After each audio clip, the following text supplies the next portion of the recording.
race that knows neither flight nor fear, and my limbs are as yet unwearied.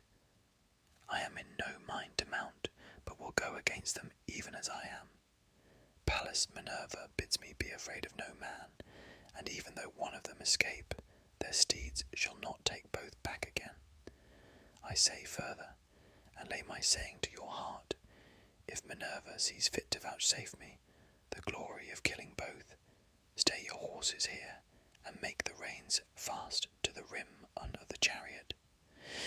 Then be sure you spring Aeneas's horses, and drive them from the Trojan to the Achaean ranks. They are of the stock that great Jove gave to Tros in payment for his son Ganymede, and are the finest that live and move under the sun. King Anchises stole the blood by putting his mares to them without Laomedon's knowledge, and they bore him 6 foals. 4 are still in his stables, but he gave the other 2 to Aeneas. We shall win great glory if we can take them. Thus did they converse, but the other 2 had now driven close up to them, and the son of Lycaon spoke first. Great and mighty son, said he, of noble Tydeus, my arrow failed to lay you low, so I will now try with my spear. He poised his spear as he spoke, and hurled it from him. It struck the shield of the son of Tydeus. The bronze point pierced it and passed on till it reached the breastplate. Thereon the son of Lycaon shouted out and said, You are hit clean through the belly. You will not stand out for long, and the glory of the fight is mine. But Diomed, all undismayed, made answer, You have missed, not hit, and before you do see the end of this matter, one or other of you shall glut tough-shielded Mars with his blood. With this he hurled his spear, and Minerva guided it on to Pandarus's nose near the eye. It went crashing in among his white teeth. The bronze point cut through the root of his tongue, coming out under his chin, and his glistening armour rang rattling round him as he fell heavily to the ground. The horses started aside for fear, and he was reft of life and strength. Aeneas sprang from his chariot, armed with shield and spear, fearing lest the Achaeans should carry off the body. He bestrode it as a lion in the pride of strength, with shield and on spear before him, and a cry of battle on his lips, resolute to kill the first that should dare face him. But the son of Tydeus caught up a mighty stone, so huge and great that as men now are, it would take 2 to lift it. Nevertheless, he bore it aloft with ease, unaided, and with this he struck Aeneas on the groin, where the hip turns in the joint that is called the cup bone. The stone crushed this joint and broke both the sinews, while its jagged edges tore away all the flesh. The hero fell on his knees and propped himself with his hand resting on the ground till the darkness of night fell upon his eyes. And now Aeneas, king of men, would have perished then and there, had not his mother, Jove's daughter Venus, who had conceived him by Anchises, when he was herding cattle, been quick to mark, and thrown her 2 white arms about the body of her dear son. She protected him by covering him with a fold of her own fair garment, lest some Danaan should drive a spear into his breast and kill him. Thus, then, did she bear her dear son out of the fight. But the son of Capaneus was not unmindful of the orders that Diomed had given him. He made his own horses fast, away from the hurly-burly, by binding the reins to the rim of the chariot.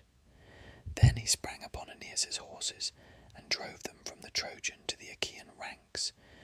When he had so done, he gave them over to his chosen comrade Deipylus, whom he valued above all others as the one who was most like-minded with himself, to take them on to the ships. He then remounted his own chariot, seized the reins, and drove with all speed in search of the son of Tydeus.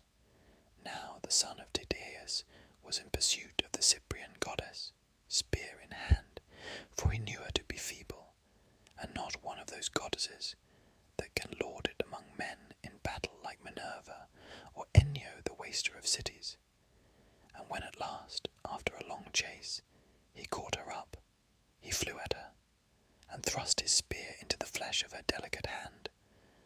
The point tore through the ambrosial robe which the Graces had woven for her, and pierced the skin between her wrist and the palm of her hand, so that the immortal blood, or ichor, that flows in the veins of the blessed gods, came pouring from the wound.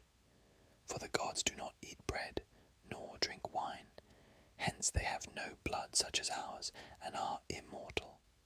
Venus screamed aloud, and let her son fall, but Phoebus Apollo caught him in his arms, and hid him in a cloud of darkness, lest some Danaan should drive a spear into his breast and kill him. And Diomed shouted out, as he left her, "Daughter of Jove, leave war and battle alone.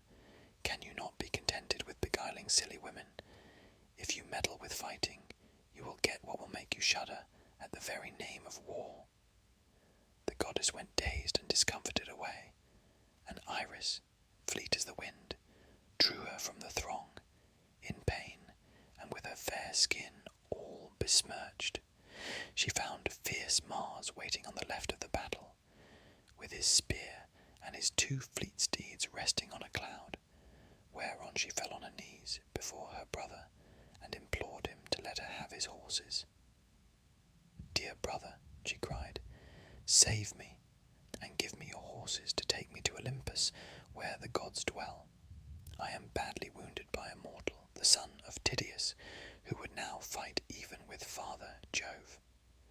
Thus she spoke, and Mars gave her his gold-bedizened steeds. She mounted the chariot sick and sorry at heart, while Iris sat beside her, and took the reins in her hand. She lashed her horses on, and they flew forward, nothing loth, till in a trice they were at high Olympus, where the gods have their dwelling. There she stayed them, unloosed them from the chariot, and gave them their ambrosial forage. But Venus flung herself onto the lap of her mother, Dian, who threw her arms about her and caressed her, saying, "Which of the heavenly beings has been treating you in this way, as though you had been doing something wrong in the face of day?" And laughter-loving Venus answered, "Proud Diomed, the son of Tydeus, wounded me, because I was bearing my dear son Aeneas, whom I love best of all mankind, out of the fight.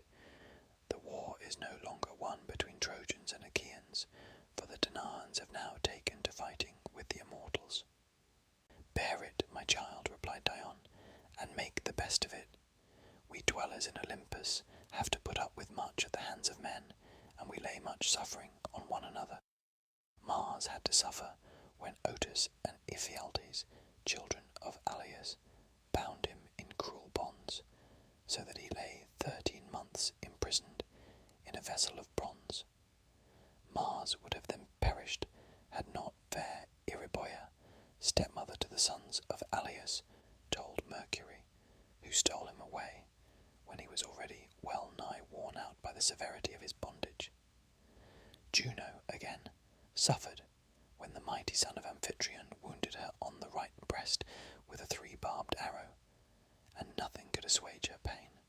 So also did huge Hades, when this same man, the son of Aegis bearing Jove, hit him with an arrow even at the gates of hell, and hurt him badly. Thereon Hades went to the house of Jove on great Olympus, angry and full of pain, and the arrow in his brawny shoulder caused him great anguish till pain healed him, by spreading soothing herbs on the wound, for Hades was not of mortal mould. Daring, headstrong, evil-doer, who recked not of his sin in shooting the gods that dwell in Olympus. And now Minerva has egged the son of Tydeus on against yourself. Fool that he is, for not reflecting that no man who fights with gods will live long, or hear his children prattling about his knees when he returns from battle. Let, then, the son of Tydeus see that he does not have to fight with one who is stronger than you are. shall his brave wife, Achilles, daughter of Adrestus, rouse her whole house from sleep, wailing for the loss of her wedded lord, Diomed, the bravest of the Achaeans. So saying, she wiped the ichor from the wrist of her daughter with both hands, whereon the pain left her, and her hand was healed. But Minerva and Juno, who were looking on, began to taunt Jove with their mocking talk, and Minerva was first to speak. "Father Jove," said she, "do not be angry with me, but I think the Cyprian must have been persuading some one of the Achaean women to go with the Trojans of whom she is so very fond, and while caressing one or other of them, she must have torn her delicate hand with the gold pin of the woman's brooch." The sire of gods and men smiled, and called golden Venus to his side. "My child," said he, "it has not been given you to be a warrior. Attend henceforth to your own delightful matrimonial duties, and leave all this fighting to Mars and to Minerva." Thus did they converse, but Diomed sprang upon Aeneas, though he knew him to be in the very arms of Apollo. Not one whit did he fear the mighty god, so set was he on killing Aeneas and stripping him of his armour. Thrice did he spring forward with might and main to slay him, and thrice did Apollo beat back his gleaming shield. When he was coming on for the fourth time, as though he were a god, Apollo shouted to him with an awful voice, and said, "Take heed, son of Tydeus, and draw off. Think not to match yourself against gods, for men that walk the earth cannot hold their own with the immortals." The son of Tydeus then gave way for a little space to avoid the anger of the god, while Apollo took Aeneas out of the crowd and set him in sacred Pergamus, where his temple stood. There, within the mighty sanctuary, Latona and Diana healed him, and made him glorious to behold, while Apollo of the silver bow fashioned a wraith in the likeness of Aeneas, and armed as he was. Round this the Trojans and Achaeans hacked the bucklers about one another's breasts, hewing each other's round shields and light, hide-covered targets. Then Phoebus Apollo said to Mars, "Mars, Mars, bane of men, blood-stained stormer of cities, can you not go to this man, the son of Tydeus, who would now fight even with Father Jove, and draw him out of the battle?" He first went up to the Cyprian, and wounded her in the hand near her wrist, and afterwards sprang upon me too, as though he were a god. He then took a seat on the top of Pergamus, while murderous Mars went about among the ranks of the Trojans, cheering them on, in the likeness of fleet Acamas, chief of the Thracians. "Sons of Priam," said he, "how long will you let your people be thus slaughtered by the Achaeans? Would you wait till they are at the walls of Troy? Aeneas, the son of Anchises, has fallen, he whom we held in as high honour as Hector himself.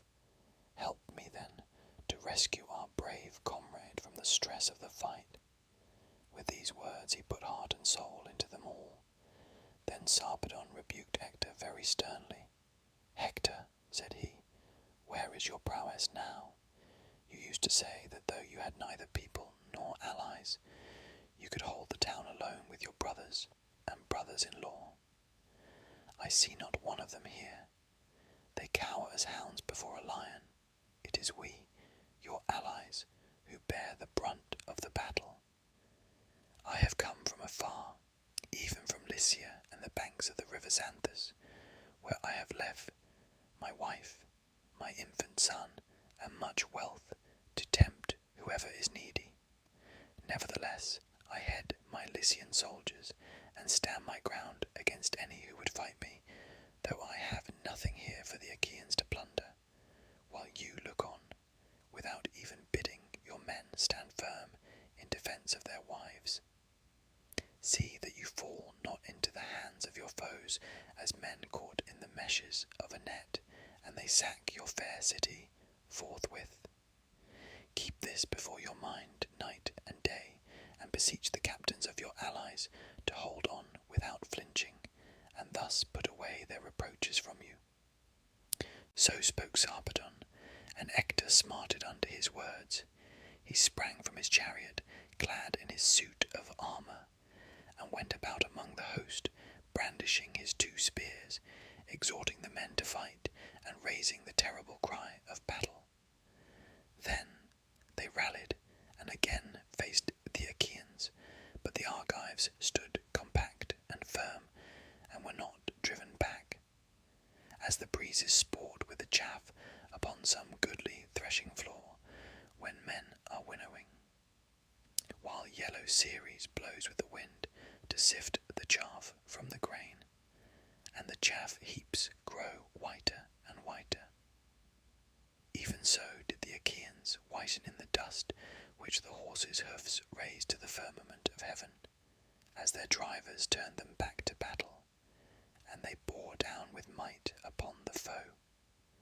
Fierce Mars, to help the Trojans, covered them in a veil of darkness, and went about everywhere among them, inasmuch as Phoebus Apollo had told him that when he saw Pallas Minerva leave the fray, he was to put courage into the hearts of the Trojans, for it was she who was helping the Danaans. Then Apollo sent Aeneas forth from his rich sanctuary, and filled his heart with valour, whereon he took his place among his comrades, who were overjoyed at seeing him alive, sound, and of a good courage.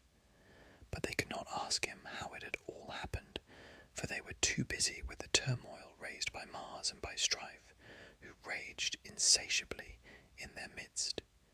The 2 Ajaxes, Ulysses and Diomed, cheered the Danaans on, fearless of the fury and onset of the Trojans. They stood as still as clouds which the son of Saturn has spread upon the mountain tops, when there is no air, and fierce Boreas sleeps with the other boisterous winds, whose shrill blasts scatter the clouds in all directions. Even so did the Danaans stand firm and unflinching against the Trojans. The son of Atreus went about among them, and exhorted them. "My friends," said he, "quit yourselves like brave men, and shun dishonour in one another's eyes amid the stress of battle. They that shun dishonour more often live than get killed, but they that fly save neither life nor name." As he spoke, he hurled his spear and hit one of those who were in the front rank, the comrade of Aeneas, Diocune, son of Pergasus, whom the Trojans held in no less honour than the sons of Priam, for he was ever quick to place himself among the foremost. The spear of King Agamemnon struck his shield, and went right through it, for the shield stayed it not. It drove through his belt into the lower part of his belly, and his armour rang rattling round him, as he fell heavily to the ground. Then Aeneas killed 2 champions of the Danaans, Crethan and Orsilochus.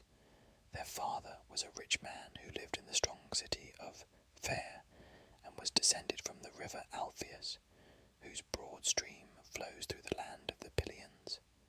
The river begat Orsilochus, who ruled over much people, and was father to Diocles, who in his turn begat twin sons, Crethan and Orsilochus, well skilled in all the arts of war. These, when they grew up, went to Iliad with the Argive fleet in the cause of Menelaus and Agamemnon, sons of Atreus, and there they both of them fell, as 2 lions whom their dam has reared in the depths of some mountain forest to plunder homesteads and carry off sheep and cattle till they get killed by the hand of man. So were these 2 vanquished by Aeneas, and fell like high pine trees to the ground. Brave Menelaus pitied them in their fall, and made his way to the front, clad in gleaming bronze and brandishing his spear, for Mars egged him on to do so with intent that he should be killed by Aeneas. But Antilochus the son of Nestor saw him and sprang forward, fearing that the king might come to harm and thus bring all their labour to nothing.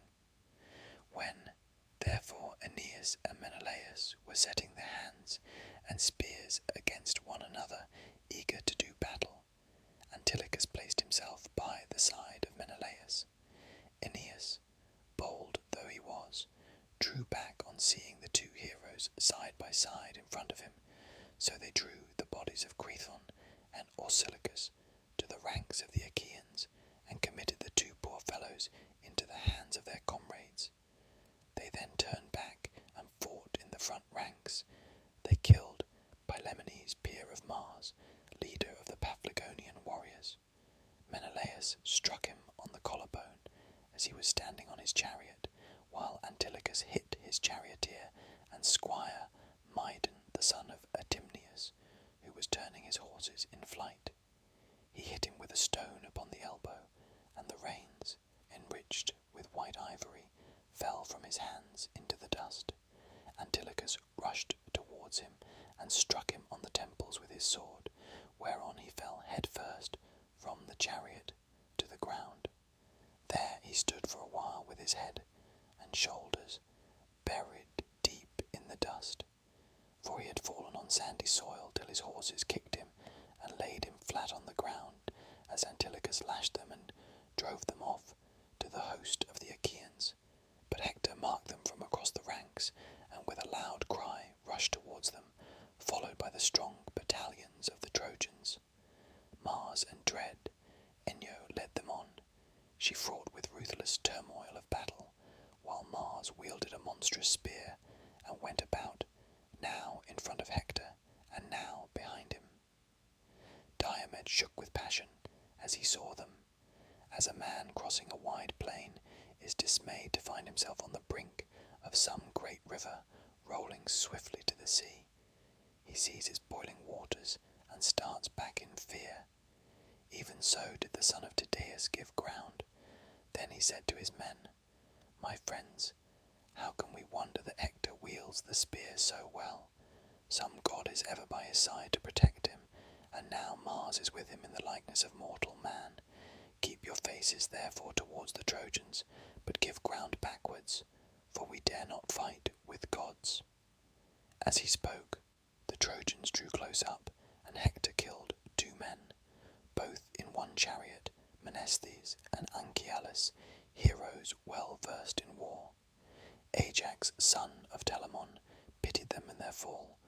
He came close up and hurled his spear, hitting Amphius, the son of Selagus, a man of great wealth who lived in Paesus and owned much corn-growing land, but his lot had led him to come to the aid of Priam and his sons. Ajax struck him in the belt. The spear pierced the lower part of his belly, and he fell heavily to the ground. Then Ajax ran towards him to strip him of his armour, but the Trojans rained spears upon him, many of which fell upon his shield. He planted his heel upon the body and drew out his spear, but the darts pressed so heavily upon him that he could not strip the goodly armour from his shoulders.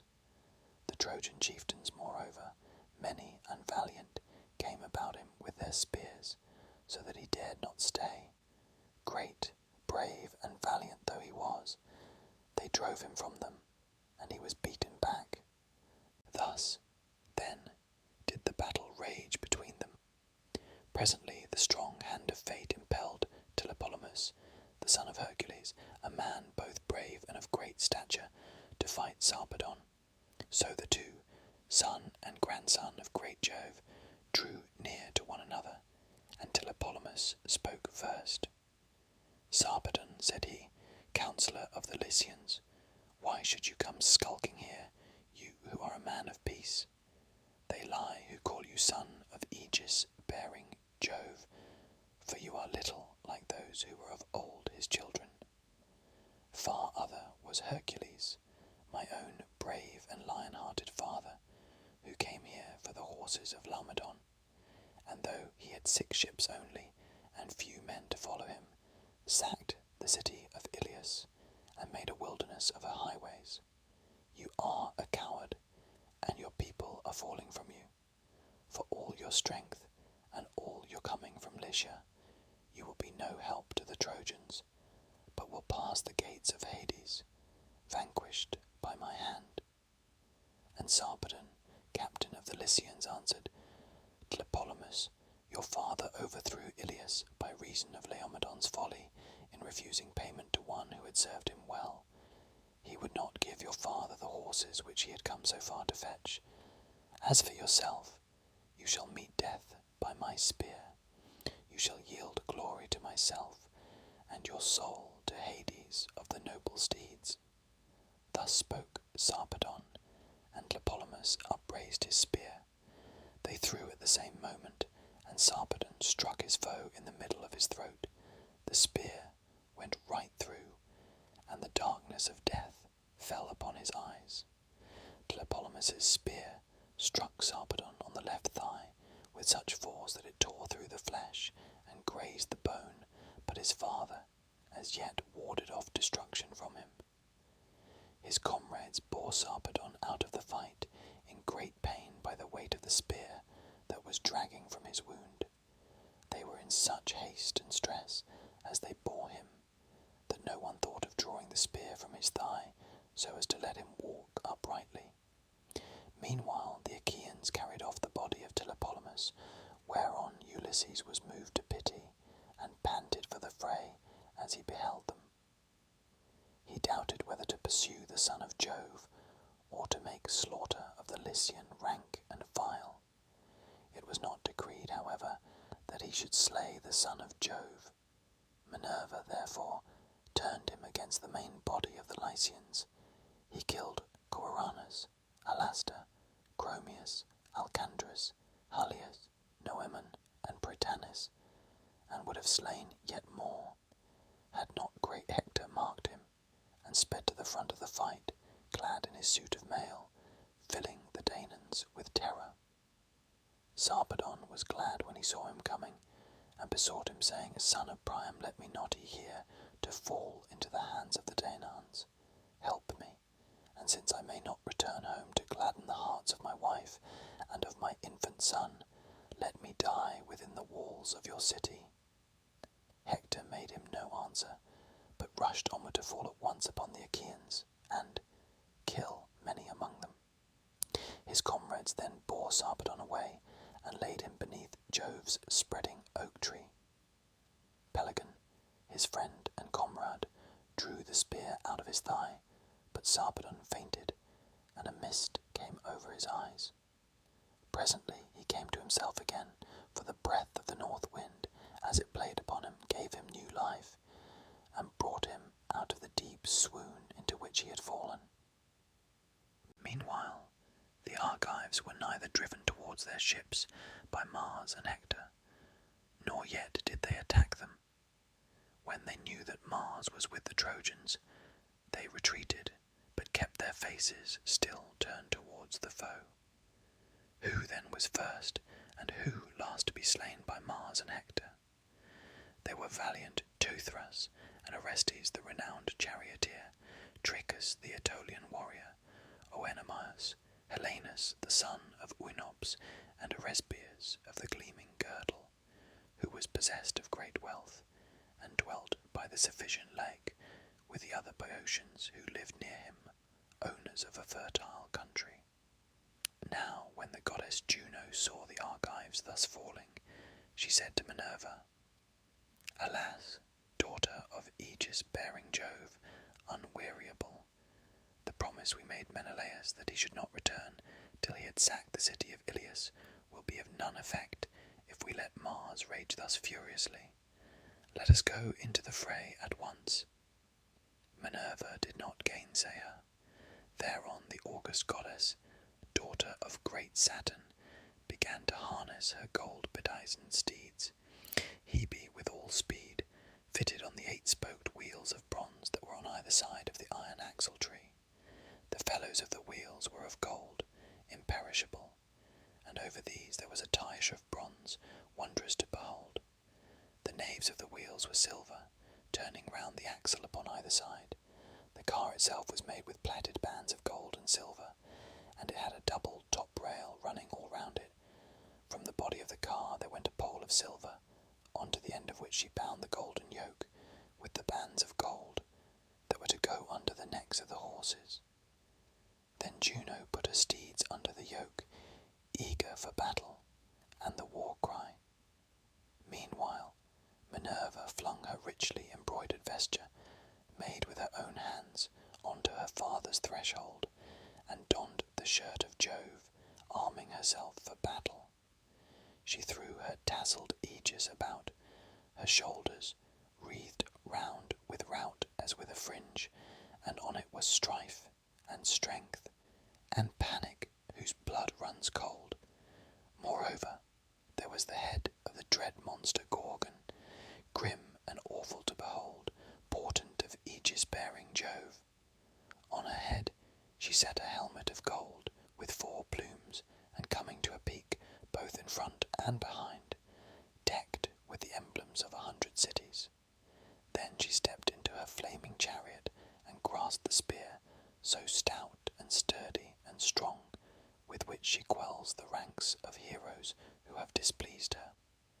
Juno lashed the horses on, and the gates of heaven bellowed as they flew open of their own accord, gates over which the flowers preside, in whose hands are heaven and Olympus, either to open the dense cloud that hides them, or to close it. Through these the goddesses drove their obedient steeds, and found the son of Saturn sitting all alone on the topmost ridges of Olympus. There Juno stayed her horses, and spoke to Jove the son of Saturn, lord of all. Father Jove, said she, are you not angry with Mars for these high doings? How great and goodly a host of the Achaeans he has destroyed to my great grief, and without either right or reason, while the Cyprian and Apollo are enjoying it all at their ease, and setting this unrighteous madman on to do further mischief. I hope, Father Jove, that you will not be angry if I hit Mars hard, and chase him out of the battle. And Jove answered, set Minerva onto him, for she punishes him more often than anyone else does. Juno did as he had said. She lashed her horses, and they flew forward, nothing loth, midway betwixt earth and sky, as far as a man can see when he looks out upon the sea from some high beacon. So far can the loud neighing horses of the gods spring at a single bound. When they reached Troy and the place where its 2 flowing streams, Simois and Scamander, meet, there Juno stayed them and took them from the chariot. She hid them in a thick cloud, and Simois made ambrosia spring up for them to eat. The 2 goddesses then went on, flying like turtle doves in their eagerness to help the Argives. When they came to the part where the bravest and most in number were gathered about mighty Diomed, fighting like lions or wild boars of great strength and endurance, there Juno stood still and raised a shout like that of brazen-voiced Stentor, whose cry was as loud as that of 50 men together. Argives, she cried, shame on cowardly creatures, brave in semblance only. As long as Achilles was fighting, his spear was so deadly that the Trojans dared not show themselves outside the Dardanian gates, but now they sally far from the city, and fight even at your ships. With these words she put heart and soul into them all, while Minerva sprang to the side of the son of Tydeus, whom she found near his chariot and horses, cooling the wound that Pandarus had given him. For the sweat caused by the hand that bore the weight of his shield irritated the hurt. His arm was weary with pain, and he was lifting up the strap to wipe away the blood. The goddess laid her hand on the yoke of his horses and said, the son of Tydeus is not such another as his father. Tydeus was a little man, but he could fight, and rushed madly into the fray even when I told him not to do so. When he went all unattended as envoy to the city of Thebes among the Cadmeans, I bade him feast in their houses, and be at peace. But with that high spirit which was ever present with him, he challenged the youth of the Cadmeans, and at once beat them in all that he attempted, so mightily did I help him. I stand by you two to protect you, and I bid you be instant in fighting the Trojans. But either you are tired out, or you are afraid and out of heart, and in that case I say that you are no true son of Tydeus, the son of Oeneus. Diomed answered, I know you, goddess, daughter of aegis-bearing Jove, and will hide nothing from you. I am not afraid, nor out of heart, nor is there any slackness in me. I am only following your own instructions. You told me not to fight any of the blessed gods, but if Jove's daughter Venus came into battle, I was to wound her with my spear. Therefore I am retreating, and bidding the other Argives gather in this place, for I know that Mars is now lording it in the field. Diomed, son of Tydeus, replied Minerva, man after my own heart, fear neither Mars nor any other of the immortals, for I will befriend you. Nay, drive straight at Mars, and smite him in close combat. Fear not this raging madman, villain incarnate, first on one side, and then on the other. But now he was holding talk with Juno and myself, saying he would help the Argives, and attack the Trojans. Nevertheless, he is with the Trojans, and has forgotten the Argives. With this she caught hold of Sthenelus, and lifted him off the chariot onto the ground. In a second he was on the ground, whereupon the goddess mounted the car, and placed herself by the side of Diomed. The oaken axle groaned aloud, under the burden of the awful goddess and the hero. Pallas Minerva took the whip and reins, and drove straight at Mars. He was in the act of stripping huge Periphas, son of Achilles, and bravest of the Aetolians. Bloody Mars was stripping him of his armour, and Minerva donned the helmet of Hades, that he might not see her. When therefore he saw Diomed, he made straight for him, and let Periphas lie where he had fallen.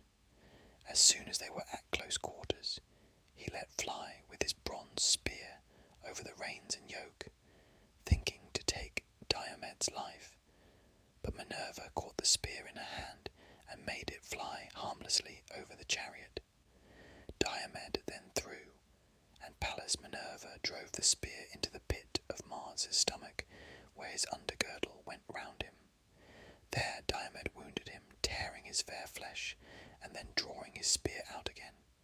Mars roared as loudly as 9,000 or 10,000 men in the thick of a fight, and the Achaeans and Trojans were struck with panic. So terrible was the cry he raised. As a dark cloud in the sky when it comes on to blow after heat, even so did Diomed, son of Tydeus, see Mars ascend into the broad heavens. With all speed he reached high Olympus, home of the gods, and in great pain sat down beside Jove, the son of Saturn. He showed Jove the immortal blood that was flowing from his wound, and spoke piteously, saying, Father Jove, are you not angered by such doings? We gods are continually suffering in the most cruel manner at one another's hands, while helping mortals, and we all owe you a grudge for having begotten that mad termagant of a daughter, who is always committing outrage of some kind. We other gods must all do as you bid us, but her you neither scold nor punish. You encourage her, because the pestilent creature is your daughter. See how she has been inciting proud Diomed to vent his rage on the immortal gods. First he went up to the Cyprian, and wounded her in the hand near her wrist, and then he sprang upon me too, as though he were a god. Had I not run for it, I must either have lain there for long enough, in torments among the ghastly corpse, or have been eaten alive with spears, till I had no more strength left in me. Jove looked angrily at him and said, Do not come whining here, surfacing both ways. I hate you worst of all the gods in Olympus, for you are ever fighting and making mischief. You have the intolerable and stubborn spirit of your mother Juno. It is all I can do to manage her, and it is her doing that you are now in this plight. Still, I cannot let you remain longer in such great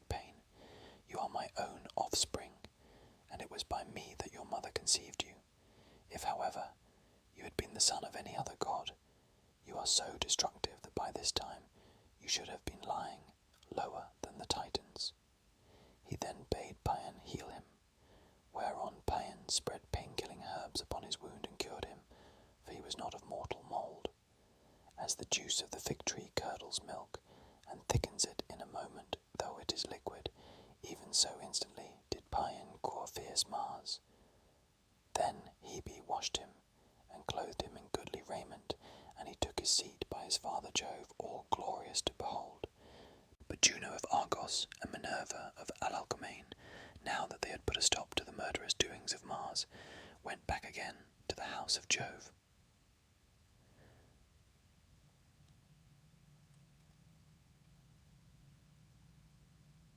Book. The fight between Trojans and Achaeans was now left to rage as it would, and the tide of war surged hither and thither over the plain as they aimed their bronze-shod spears at one another between the streams of Simois and Xanthus. First, Ajax, son of Telamon, tower of strength to the Achaeans, broke a phalanx of the Trojans, and came to the assistance of his comrades by killing Acamas, son of Eusorus, the best man among the Thracians, being both brave and of great stature. The spear struck the projecting peak of his helmet. Its bronze point then went through his forehead into the brain, and darkness veiled his eyes. Then Diomed killed Achilles, son of Teuthranus, a rich man who lived in the strong city of Arisbe, and was beloved by all men, for he had a house by the roadside, and entertained every one who passed, howbeit not one of his guests stood before him to save his life, and Diomed killed both him and his squire Calesius, who was then his charioteer. So the pair passed beneath the earth. Euryalus killed Dresus and Opheltius, and then went in pursuit of Isipus and Pedasus, whom the Naiad nymph Ababaria had borne to noble Bucolion. Bucolion was eldest son to Laomedon, but he was a bastard. While tending his sheep, he had conversed with the nymph, and she conceived twin sons. These the son of Megistius now slew, and he stripped the armour from their shoulders. Polypoetes then killed Astyalus, Ulysses Pedaetes of Percote, and Teucer Araton. Ablarus fell by the spear of Nestor's son Antilochus, and Agamemnon, king of men, killed Elatus, who dwelt in Pedasus by the banks of the river Satnioeis. Lytus killed Phylacus as he was flying, and Eurypylus slew Melanthus. Then Menelaus of the loud war cry took Adrestus alive, for his horses ran into a tamarisk bush as they were flying wildly over the plain, and broke the pole from the car. They went on toward the city along with the others in full flight, but Adrestus rolled out and fell in the dust, flat on his face, by the wheel of his chariot. Menelaus came up to him spear in hand, but Adrestus caught him by the knees, begging for his life. "Take me alive," he cried, "son of Atreus, and you shall have a full ransom for me. My father is rich, and has much treasure of gold, bronze, and wrought iron, laid by in his house. From this store he will give you a large ransom, should he hear of my being alive, and at the ships of the Achaeans." Thus did he plead, and Menelaus was for yielding, and giving him to a squire to take to the ships of the Achaeans. But Agamemnon came running up to him, and rebuked him. "My good Menelaus," said he, "this is no time for giving quarter. Has then your house fared so well at the hands of the Trojans? Let us not spare a single one of them, not even the child unborn, and in its mother's womb. Let not a man of them be left alive, but let all in Ilius perish, unheeded and forgotten." Thus did he speak, and his brother was persuaded by him, for his words were just. Menelaus therefore thrust Adrestus from him, whereon King Agamemnon struck him in the flank, and he fell. Then the son of Atreus planted his foot upon his breast to draw his spear from the body. Meanwhile Nestor shouted to the Argives, saying, "My friends, Danaan warriors, servants of Mars, let no man lag that he may spoil the dead, and bring back much booty to the ships. Let us kill as many as we can. The bodies will lie upon the plain, and you can despoil them later at your leisure." With these words he put heart and soul into them all. And now the Trojans would have been routed and driven back into Ilius, had not Priam's son Helenus, wisest of augurs, said to Hector and Aeneas, "Hector and Aeneas, you two are the mainstays of the Trojans and Lycians, for you are foremost at all times, alike in fight and counsel. Hold your ground here, and go about among the host to rally them in front of the gates, or they will fling themselves into the arms of their wives, to the great joy of our foes. Then, when you have put heart into all our companies, we will stand firm here and fight the Danaans however hard they press us, for there is nothing else to be done. Meanwhile, do you, Hector, go to the city and tell our mother what is happening. Tell her to bid the matrons gather at the temple of Minerva in the Acropolis. Let her then take her key and open the doors of the sacred building. There, upon the knees of Minerva, let her lay the largest, fairest robe she has in her house, the one she sets most store by. Let her moreover promise to sacrifice 12 yearling heifers that have never yet felt the goad, in the temple of the goddess, if she will take pity on the town, with the wives and little ones of the Trojans, and keep the son of Tydeus from falling on the goodly city of Ilius, for he fights with fury and fills men's souls with panic. I hold him mightiest of them all. We did not fear even their great champion Achilles, son of a goddess though he be, as we do this man. His rage is beyond all bounds, and there is none can vie with him in prowess." Hector did as his brother bade him. He sprang from his chariot and went about everywhere among the host, brandishing his spears, urging the men on to fight, and raising the dread cry of battle. Thereon they rallied, and again faced the Achaeans, who gave ground and ceased their murderous onset, for they deemed that some one of the immortals had come down from starry heaven to help the Trojans, so strangely had they rallied. And Hector shouted to the Trojans, "Trojans and allies, be men, my friends, and fight with might and main, while I go to Ilius and tell the old men of our council and our wives to pray to the gods and vow hecatombs in their honour." With this he went his way, and the black rim of hide that went round his shield beat against his neck and his ankles. Then Glaucus, son of Hippolochus, and the son of Tydeus, went into the open space between the hosts to fight in single combat. When they were close up to one another, Diomed of the loud war cry was the first to speak. "Who, my good sir," said he, "who are you among men? I have never seen you in battle until now, but you are daring beyond all others, if you abide my onset. Woe to those fathers whose sons face my might. If, however, you are one of the immortals and have come down from heaven, I will not fight you. For even valiant Lycurgus, son of Dryas, did not live long when he took to fighting with the gods. He it was that drove the nursing women, who were in charge of frenzied Bacchus, through the land of Nysa, and they flung their thyrsi on the ground as murderous Lycurgus beat them with his ox goad. Bacchus himself plunged terror-stricken into the sea, and Thetis took him to her bosom to comfort him, for he was scared by the fury with which the man reviled him. Thereon the gods who live at ease were angry with Lycurgus, and the son of Saturn struck him blind, nor did he live much longer after he had become hateful to the immortals.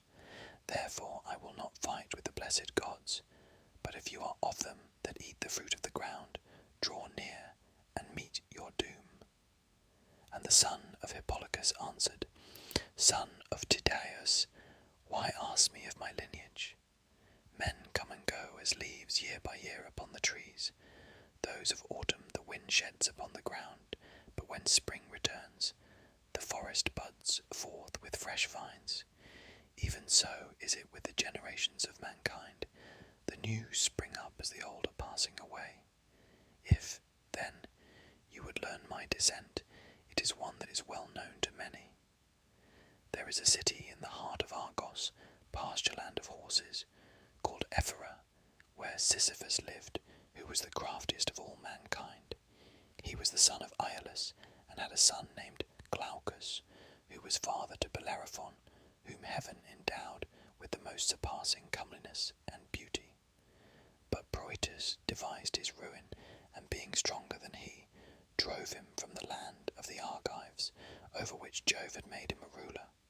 For Antia, wife of Proetus, lusted after him, and would have had him lie with her in secret, but Bellerophon was an honourable man, and would not, so she told lies about him to Proteus. Proetus, said she, kill Bellerophon or die, for he would have had converse with me against my will. The king was angered, but shrank from killing Bellerophon, so he sent him to Lycia, with lying letters of introduction, written on a folded tablet, and containing much ill against the bearer. He bade Bellerophon show these letters to his father-in-law, to the end that he might thus perish. Bellerophon therefore went to Lycia, and the gods convoyed him safely.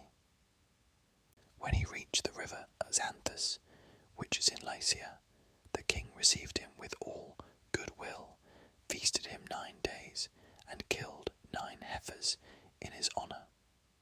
But when rosy-fingered morning appeared upon the 10th day, he questioned him, and desired to see the letter from his son-in-law Proetus. When he had received the wicked letter, he first commanded Bellerophon to kill that savage monster, the Chimera, who was not a human being, but a goddess, for she had the head of a lion and the tail of a serpent, while her body was that of a goat, and she breathed forth flames of fire. But Bellerophon slew her, for he was guided by signs from heaven. He next fought the far-famed Selene, and this, he said, was the hardest of all his battles. Thirdly, he killed the Amazons, women who were the peers of men, and as he was returning thence, the king devised yet another plan for his destruction. He picked the bravest warriors in all Lycia, and placed them in ambuscade, but not a man ever came back, for Bellerophon killed every one of them. Then the king knew that he must be the valiant offspring of a god, so he kept him in Lycia, gave him his daughter in marriage, and made him of equal honour in the kingdom with himself. And the Lycians gave him a piece of land, the best in all the country, fair with vineyards and tilled fields, to have and to hold. The king's daughter bore Bellerophon 3 children, Isander, Hippolochus, and Laodamia. Jove, the lord of counsel, lay with Laodamia, and she bore him noble Sarpedon. But when Bellerophon came to be hated by all the gods, he wandered all desolate and dismayed upon the Aleian plain, gnawing at his own heart and shunning the path of man. Mars, insatiate of battle, killed his son Isander while he was fighting the Solymi. His daughter was killed by Diana of the Golden Reins, for she was angered with her. But Hippolochus was father to myself, and when he sent me to Troy, he urged me again and again to fight ever among the foremost and outvie my peers, so as not to shame the blood of my fathers, who were the noblest in Ephora and in all Lycia. This then is the descent I claim. Thus did he speak, and the heart of Diomed was glad. He planted his spear in the ground, and spoke to him with friendly words. Then, he said, you are an old friend of my father's house. Great Oeneus once entertained Bellerophon for 20 days, and the 2 exchanged presents. Oeneus gave a belt rich with purple, and Bellerophon a double cup, which I left at home when I set out for Troy. I do not remember Tydeus, for he was taken from us while I was yet a child, when the army of the Achaeans was cut to pieces before Thebes. Henceforth, however, I must be your host in Middle Argos, and you mine in Lycia, if I should ever go there. Let us avoid one another's spears, even during a general engagement. There are many noble Trojans and allies whom I can kill if I overtake them, and heaven delivers them into my hand. So, again, with yourself, there are many Achaeans whose lives you may take if you can.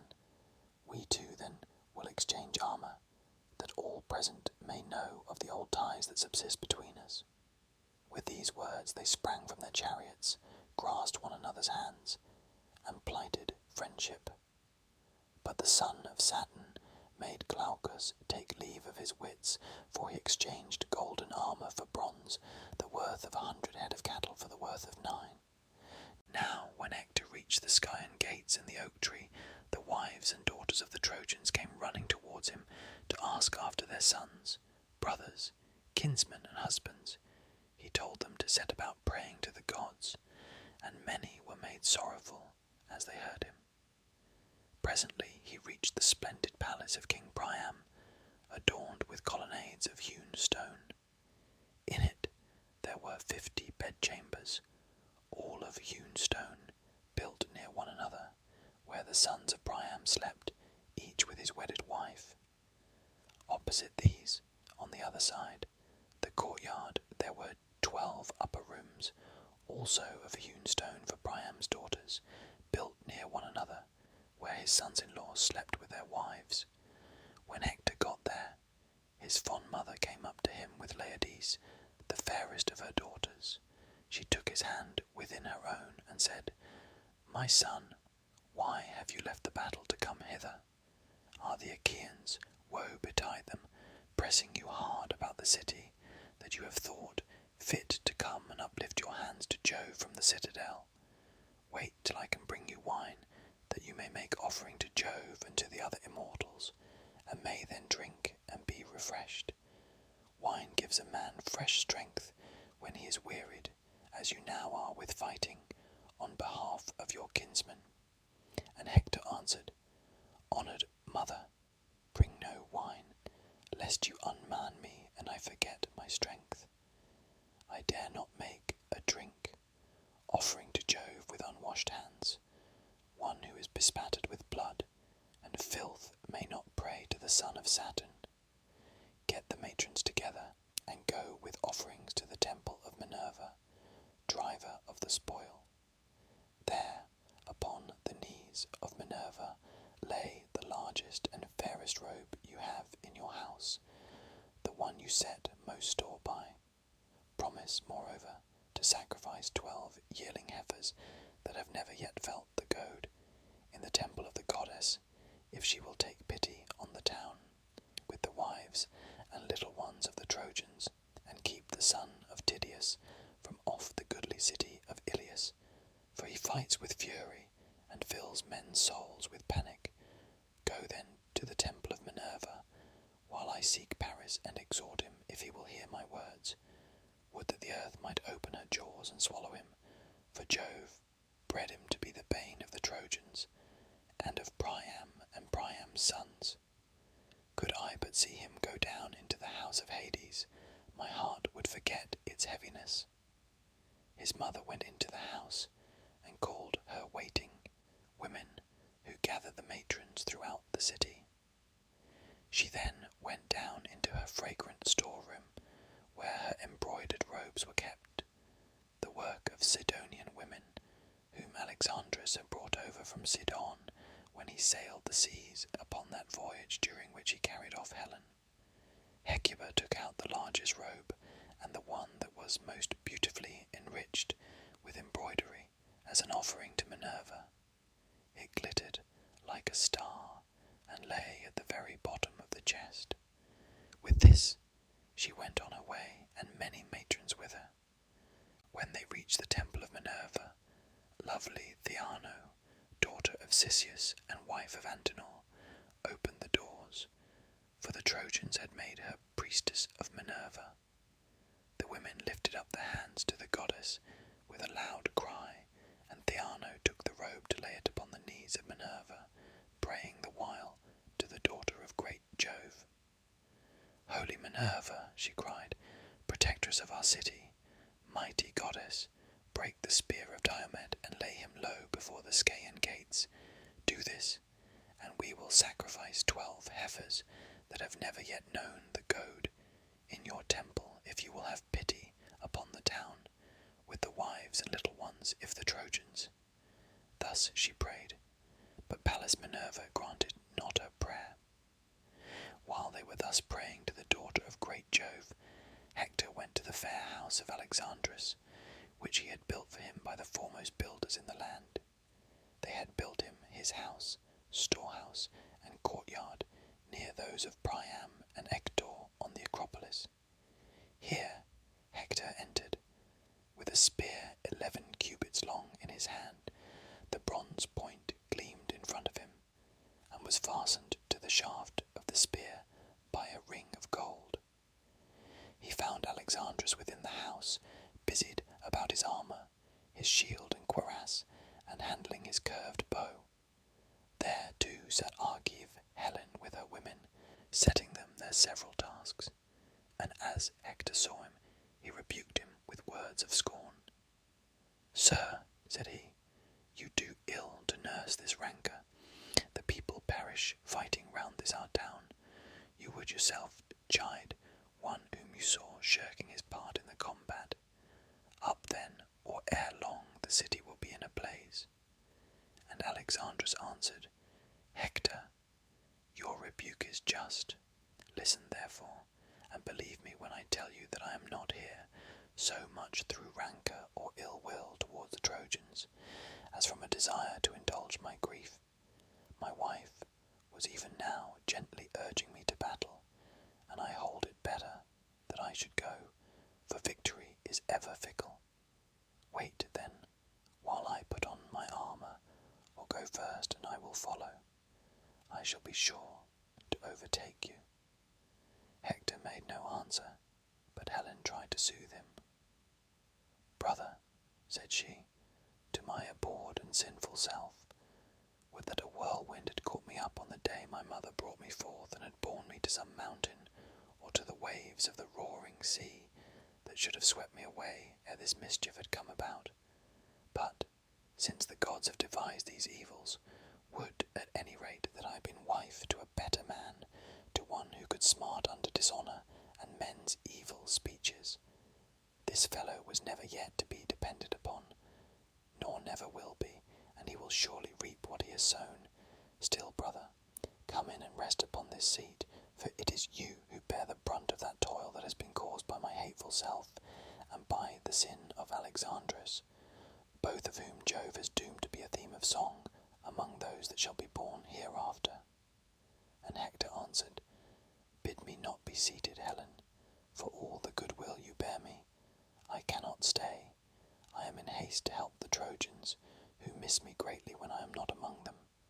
But urge your husband, and of his own self also let him make haste to overtake me before I am out of the city.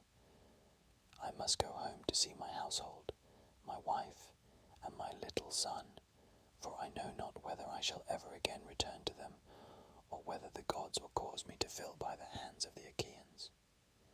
Then Hector left her, and forthwith was at his own house. He did not find Andromache, for she was on the wall with her child, and one of her maids, weeping bitterly. Seeing then that she was not within, he stood on the threshold of the women's rooms and said, "Women, tell me, and tell me true. Where did Andromache go when she left the house? Was it to my sisters, or to my brothers' wives, or is she at the temple of Minerva, where the other women are propitiating the awful goddess?" His good housekeeper answered, "Hector, since you bid me tell you truly, she did not go to your sisters, nor to your brothers' wives, nor yet to the temple of Minerva, where the other women are propitiating the awful goddess, but she is on the high wall of Iliad, for she had heard the Trojans were being hard pressed, and that the Achaeans were in great force. She went to the wall in frenzied haste, and the nurse went with her carrying the child. Hector hurried from the house when she had done speaking, and went down the streets by the same way that he had come. When he had gone through the city and had reached the Scaean gates through which he would go out onto the plain, his wife came running towards him, Andromache, daughter of great Eetion, who ruled in Thebe under the wooded slopes of Mount Placus, and was king of the Cilicians. His daughter had married Hector, and now came to meet him with a nurse, who carried his little child in her bosom, a mere babe, Hector's darling son, and lovely as a star. Hector had named him Scamandrius, but the people called him Astyanax, for his father stood alone as chief guardian of Ilias. Hector smiled as he looked upon the boy, but he did not speak, and Andromache stood by him weeping and taking his hand in her own. "Dear husband," said she, "your valour will bring you to destruction. Think on your infant son, and on my hapless self, who ere long shall be your widow. For the Achaeans will set upon you in a body and kill you. It would be better for me, should I lose you, to lie dead and buried, for I shall have nothing left to comfort me when you are gone, save only sorrow. I have neither father nor mother now. Achilles slew my father when he sacked Thebe, the goodly city of the Cilicians. He slew him, but did not for very shame to spoil him.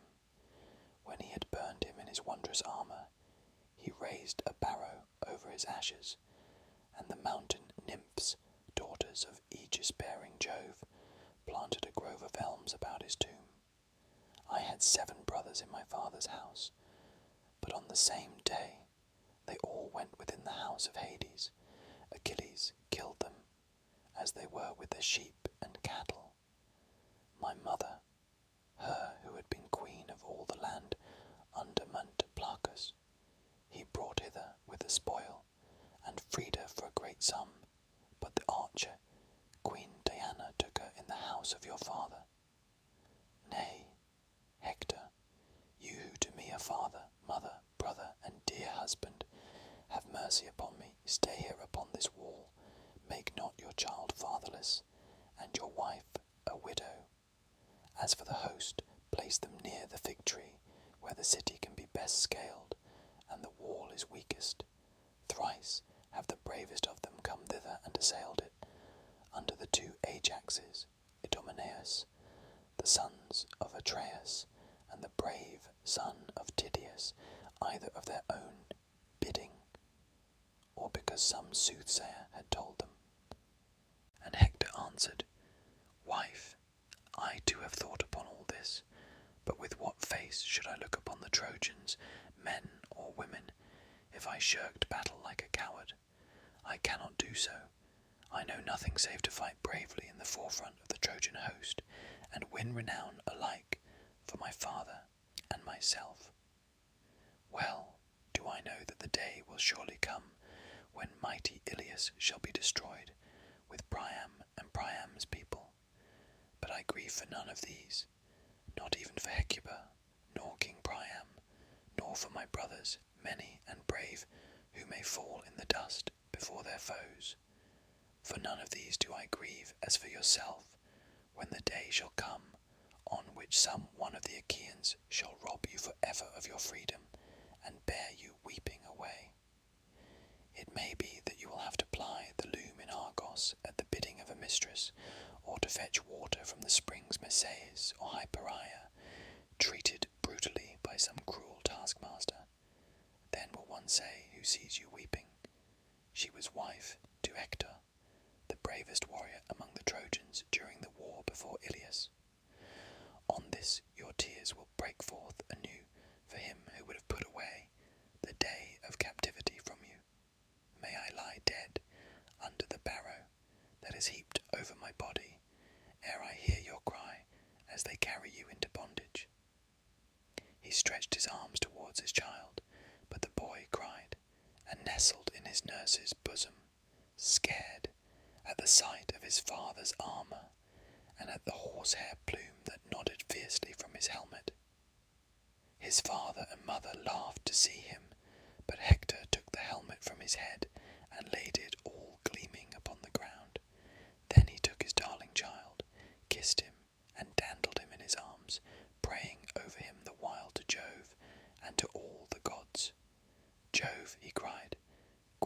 this my child may be even as myself, chief among the Trojans. Let him be not less excellent in strength, and let him rule Iliad with his might. Then may one say of him as he comes from battle, the son is far better than the father. May he bring back the blood-stained spoils of him whom he has laid low, and let his mother's heart be glad. With this he laid the child again in the arms of his wife, who took him to her own soft bosom, smiling through her tears. As her husband watched her, his heart yearned towards her, and he caressed her fondly, saying, "My own wife, do not take these things too bitterly to heart. No one can hurry me down to Hades before my time, but if a man's hour is come, be he brave or be he coward, there is no escape for him when he has once been born. Go then within the house, and busy yourself with your daily duties, your loom, your distaff, and the ordering of your servants, for war is man's matter, and mine above all others of them that have been born in Iliad." He took his plumed helmet from the ground, and his wife went back again to her house, weeping bitterly, and often looking back towards him. When she reached her home, she found her maidens within, and bade them all join in her lament. So they mourned, Hector in his own house, though he was yet alive, for they deemed that they should never see him return safe from battle, and from the furious hands of the Achaeans. Paris did not remain long in his house. He donned his goodly armour overlaid with bronze, and hasted through the city as fast as his feet could take him. As a horse, stabled and fed, breaks loose and gallops gloriously over the plain to the place where he is wont to bathe in the fair flowing river.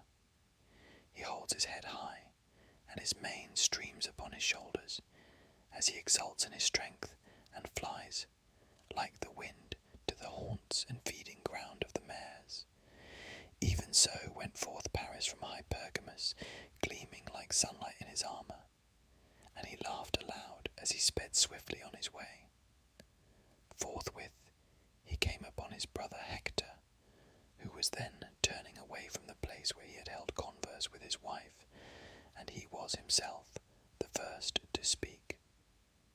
"Sir," said he, "I fear that I have kept you waiting when you are in haste, and have not come as quickly as you bade me." "My good brother," answered Hector, "you fight bravely, and no man with any justice can make light of your doings in battle, but you are careless and wilfully remiss. It grieves me to the heart to hear the ill that the Trojans speak about you, for they have suffered much on your account. Let us be going, and we will make things right hereafter, should Jove vouchsafe us to set the cup of our deliverance before ever-living gods of heaven in our own homes, when we have chased the Achaeans from Troy."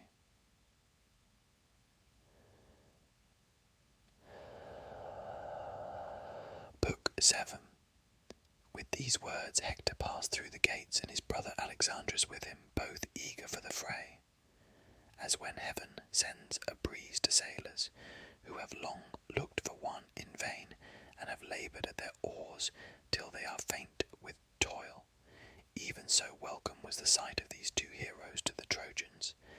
Thereon Alexandrus killed Menestius, the son of Arithaus. He lived in Aim, and was son of Arithaus the maceman, and of Philomedusa.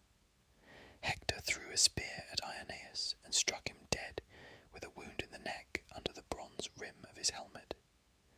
Glaucus, moreover, son of Hippolochus, captain of the Lycians, in hard hand-to-hand fight, smote Iphinus, son of Dexius, on the shoulder, as he was springing onto his chariot behind his fleet mares. So he fell to earth from the car, and there was no life left in him. When, therefore, Minerva saw these men making havoc of the Argives, she darted down to Ilias from the summits of Olympus, and Apollo, who was looking on from Pergamus, went out to meet her, for he wanted the Trojans to be victorious.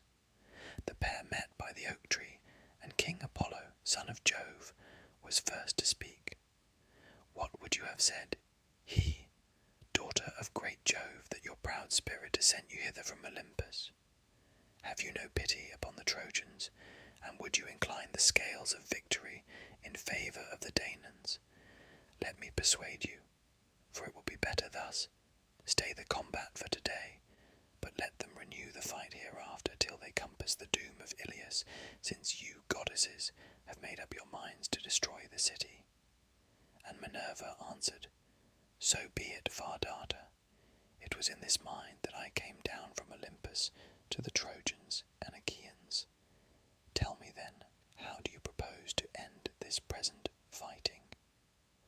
Apollo, son of Jove, replied, Let us incite great Hector to challenge someone of the Danaans in single combat. On this the Achaeans will be shamed into finding a man who will fight him.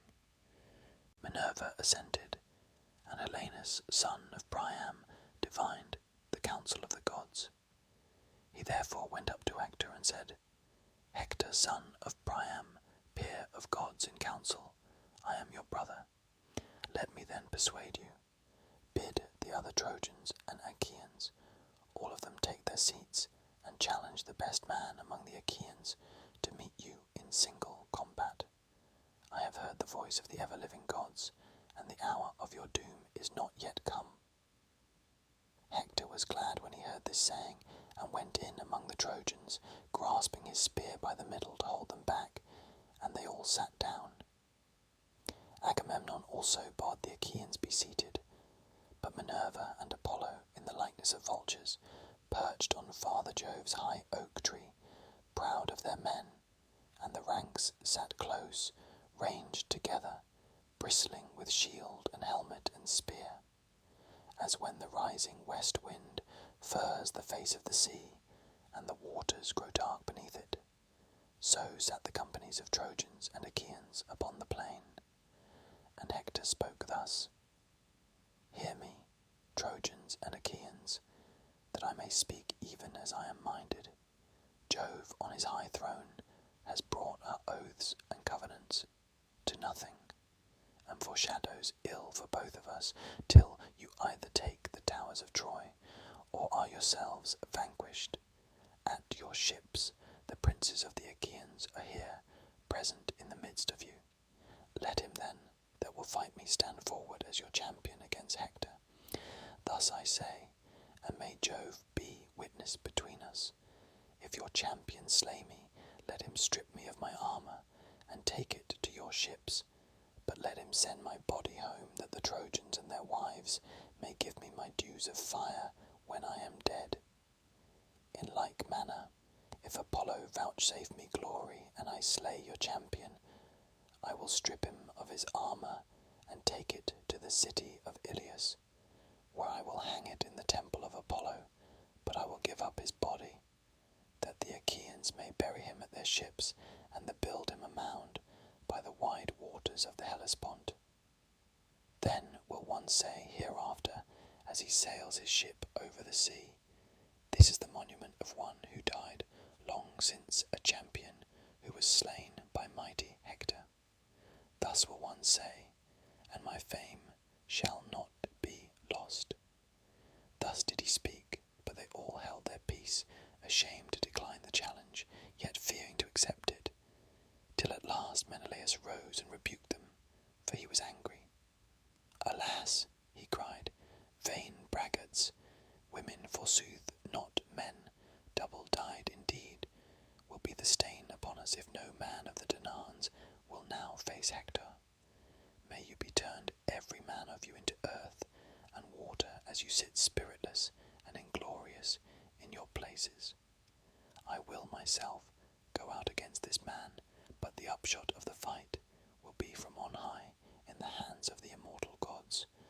With these words he put on his armour, and then, O Menelaus, your life would have come to an end at the hands of Hector, for he was far better the man, had not the princes of the Achaeans sprung upon you and checked you. King Agamemnon caught him by the right hand and said, Menelaus, you are mad. A truce to this folly. Be patient in spite of passion. Do not think of fighting a man so much stronger than yourself as Hector, son of Priam, who is feared by many another as well as you.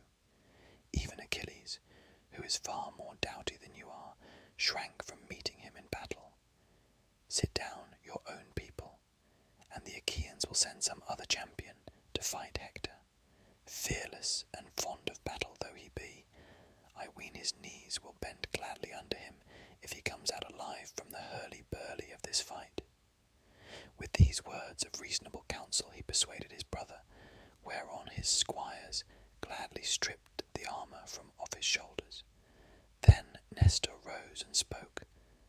Of a truth, said he, the Achaean land is fallen upon evil times. The old knight Peleus, counsellor and orator among the Myrmidons, loved, when I was in his house, to question me concerning the race and lineage of all the Argives. How would it not grieve him, could he hear of them as now quailing before Hector? Many a time would he lift his hands in prayer that his soul might leave his body and go down within the house of Hades. Would, by Father Jove, Minerva, and Apollo, that I were still young and strong as when the Pylians and Arcadians were gathered in fight by the rapid river Celadon under the walls of Phaia, and round about the waters of the river Iardanus. The godlike hero Ereuthalion stood forward as their champion, with the armour of King Arethaus upon his shoulders. Arethaus, whom men and women had surnamed the Mace Man, because he fought neither with bow nor spear, but broke the battalions of the foe with his iron mace. Lycurgus killed him, not in fair fight, but by entrapping him in a narrow way, where his mace served him in no stead. For Lycurgus was too quick for him, and speared him through the middle, so he fell to earth on his back. Lycurgus then spoiled him of the armour which Mars had given him, and bore it in battle thenceforward. But when he grew old and stayed at home, he gave it to his faithful squire Ereuthalion, who in this same armour challenged the foremost men among us. The others quaked and quailed, but my high spirit bade me fight him, though none other would venture. I was the youngest man of them all, but when I fought him, Minerva vouchsafed me victory. He was the biggest and strongest man that ever I killed, and covered much ground as he lay sprawling upon the earth. Would that I was still young and strong as I then was, for the son of Priam would then soon find one who would face him. But you, foremost among the whole host though you be, have none of you any stomach for fighting Hector. Thus did the old man rebuke them, and forthwith 9 men started to their feet. Foremost of all uprose King Agamemnon, and after him brave Diomed the son of Tydeus.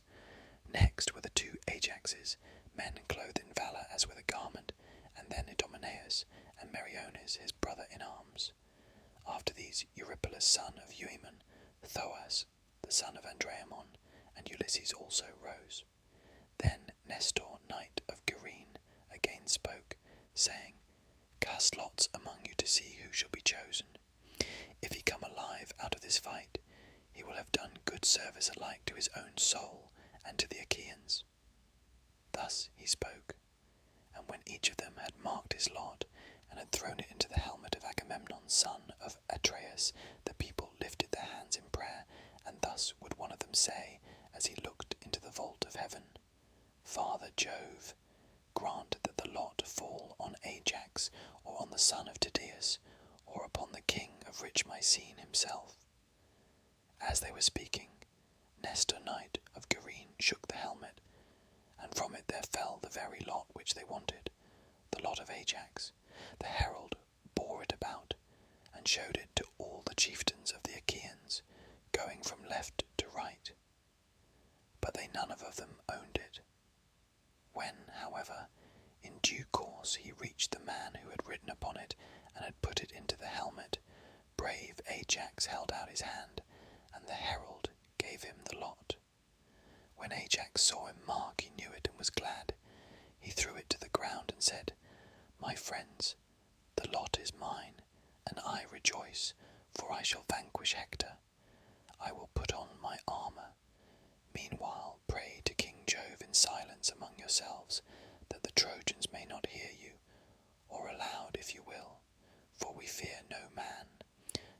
shall overcome me, neither by force nor cunning, for I was born and bred in Salamis, and can hold my own in all things. With this, they fell praying to King Jove the son of Saturn, and thus would one of them say, as he looked into the vault of heaven, Father, Jove that rulest from Ida, most glorious in power, vouchsafe victory to Ajax, and let him win great glory. But if you wish well to Hector also, and would protect him, grant to each of them equal fame and prowess. Thus they prayed, and Ajax armed himself in his suit of gleaming bronze. When he was in full array, he sprang forward as monstrous Mars, when he takes part among men, whom Jove has set fighting with one another. Even so did huge Ajax, bulwark of the Achaeans, spring forward with a grim smile on his face, as he brandished his long spear and strode onward. The Argives were elated as they beheld him, but the Trojans trembled in every limb, and the heart even of Hector beat quickly, but he could not now retreat and withdraw into the ranks behind him, for he had been the challenger. Ajax came up bearing his shield in front of him, like a wall, a shield of bronze, with 7 folds of oxhide, the work of Tychius, who lived in Hyle, and was by far the best worker in leather. He had made it with the hides of 7 full-fed bulls, and over these he had set an 8th layer of bronze. Holding this shield before him, Ajax son of Telamon came close up to Hector, and menaced him, saying, Hector, you shall now learn, man to man, what kind of champions the Danaans have, among them even besides lion-hearted Achilles, cleaver of the ranks of men. He now abides at the ships in anger with Agamemnon, shepherd of his people. But there are many of us who are well able to face you. Therefore begin the fight.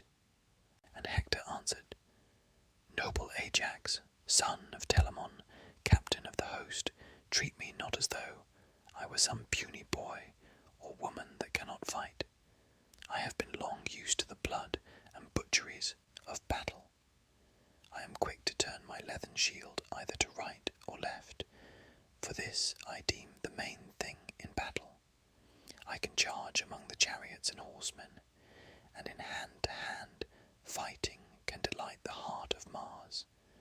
Howbeit I would not take such a man as you are off his guard, but I will smite you openly if I can. He poised his spear as he spoke, and hurled it from him.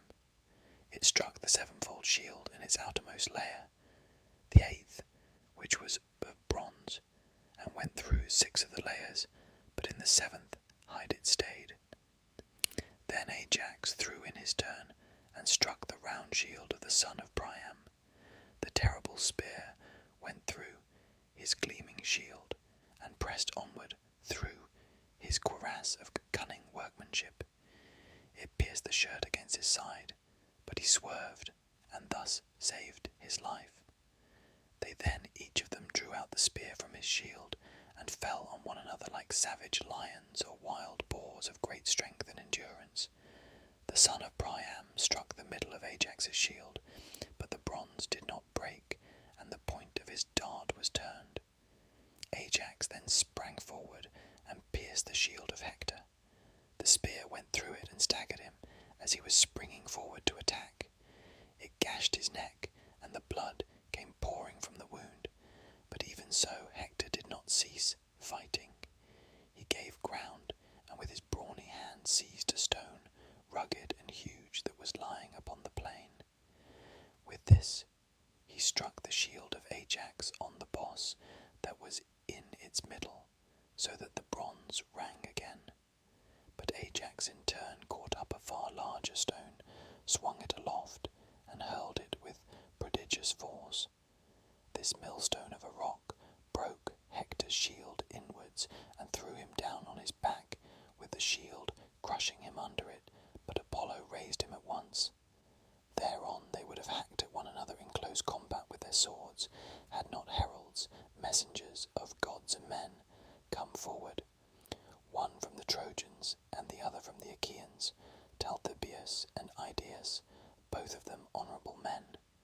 These parted them with their staves, and the good herald, Idaeus, said, My sons, fight no longer. You are both of you valiant, and both are dear to Jove. We know this, but night is now falling, and the best of night may not be well gainsaid. Ajax, son of Telamon, answered, Idaeus, bid Hector say so, for it was he that challenged our princes. Let him speak first, and I will accept his saying. Then Hector said, Ajax, heaven has vouchsafed you stature and strength, and judgment, and in wielding the spear you excel all others of the Achaeans. Let us for this day cease fighting. Hereafter we will fight anew till heaven decide between us, and give victory to one or to the other. Night is now falling, and the behests of night may not be well gainsaid. Gladden, then, the hearts of the Achaeans at your ships, and more especially those of your own followers and clansmen, while I, in the great city of King Priam, bring comfort to the Trojans and their women, who vie with one another in their prayers on my behalf. Let us, moreover, exchange presents, that it may be said among the Achaeans and Trojans, they fought with might and main, but were reconciled and parted in friendship. On this he gave Ajax a silver-studded sword with its sheath and leathern baldric, and in return Ajax gave him a girdle dyed with purple. Thus they parted, the one going to the host of the Achaeans, and the other to that of the Trojans, who rejoiced when they saw their hero come to them safe and unharmed from the strong hands of mighty Ajax. They led him therefore to the city as one that had been saved beyond their hopes. On the other side the Achaeans brought Ajax, elated with victory, to Agamemnon. When they reached the quarters of the son of Atreus, Agamemnon sacrificed for them a 5-year-old bull in honour of Jove, the son of Saturn. They flayed the carcass, made it ready, and divided it into joints. These they cut carefully up into smaller pieces, putting them on the spits, roasting them sufficiently, and then drawing them off. When they had done all this and had prepared the feast, they ate it, and every man had his full and equal share, so that all were satisfied, and King Agamemnon gave Ajax some slices cut lengthways down the loin, as a mark of special honour. As soon as they had had enough to cat and drink, old Nestor, whose counsel was ever truest, began to speak. With all sincerity and goodwill, therefore, he addressed them thus. Son of Atreus and other chieftains, inasmuch as many of the Achaeans are now dead, whose blood Mars has shed by the banks of the Scamander, and their souls have gone down to the house of Hades, it will be well, when morning comes, that we should cease fighting. We will then wheel our dead, together with oxen and mules, and burn them not far from the ships, that when we sail hence, we may take the bones of our comrades home to their children. Hard by the funeral pyre, we will build a barrow that shall be raised from the plain for all in common. Near this let us set about building a high wall to shelter ourselves and our ships, and let it have well-made gates, that there may be a way through them for our chariots. Close outside, we will dig a deep trench all round it to keep off both horse and foot, that the Trojan chieftains may not bear hard upon us. Thus he spoke, and the princess shouted in applause. Meanwhile the Trojans held a council, angry and full of discord, on the Acropolis by the gates of King Priam's palace. And wise Antenor spoke. Hear me, he said, Trojans, Dardanians, and allies, that I may speak even as I am minded. Let us give up Argive, Helen, and her wealth to the sons of Atreus, for we are now fighting in violation of our solemn covenants, and shall not prosper till we have done as I say.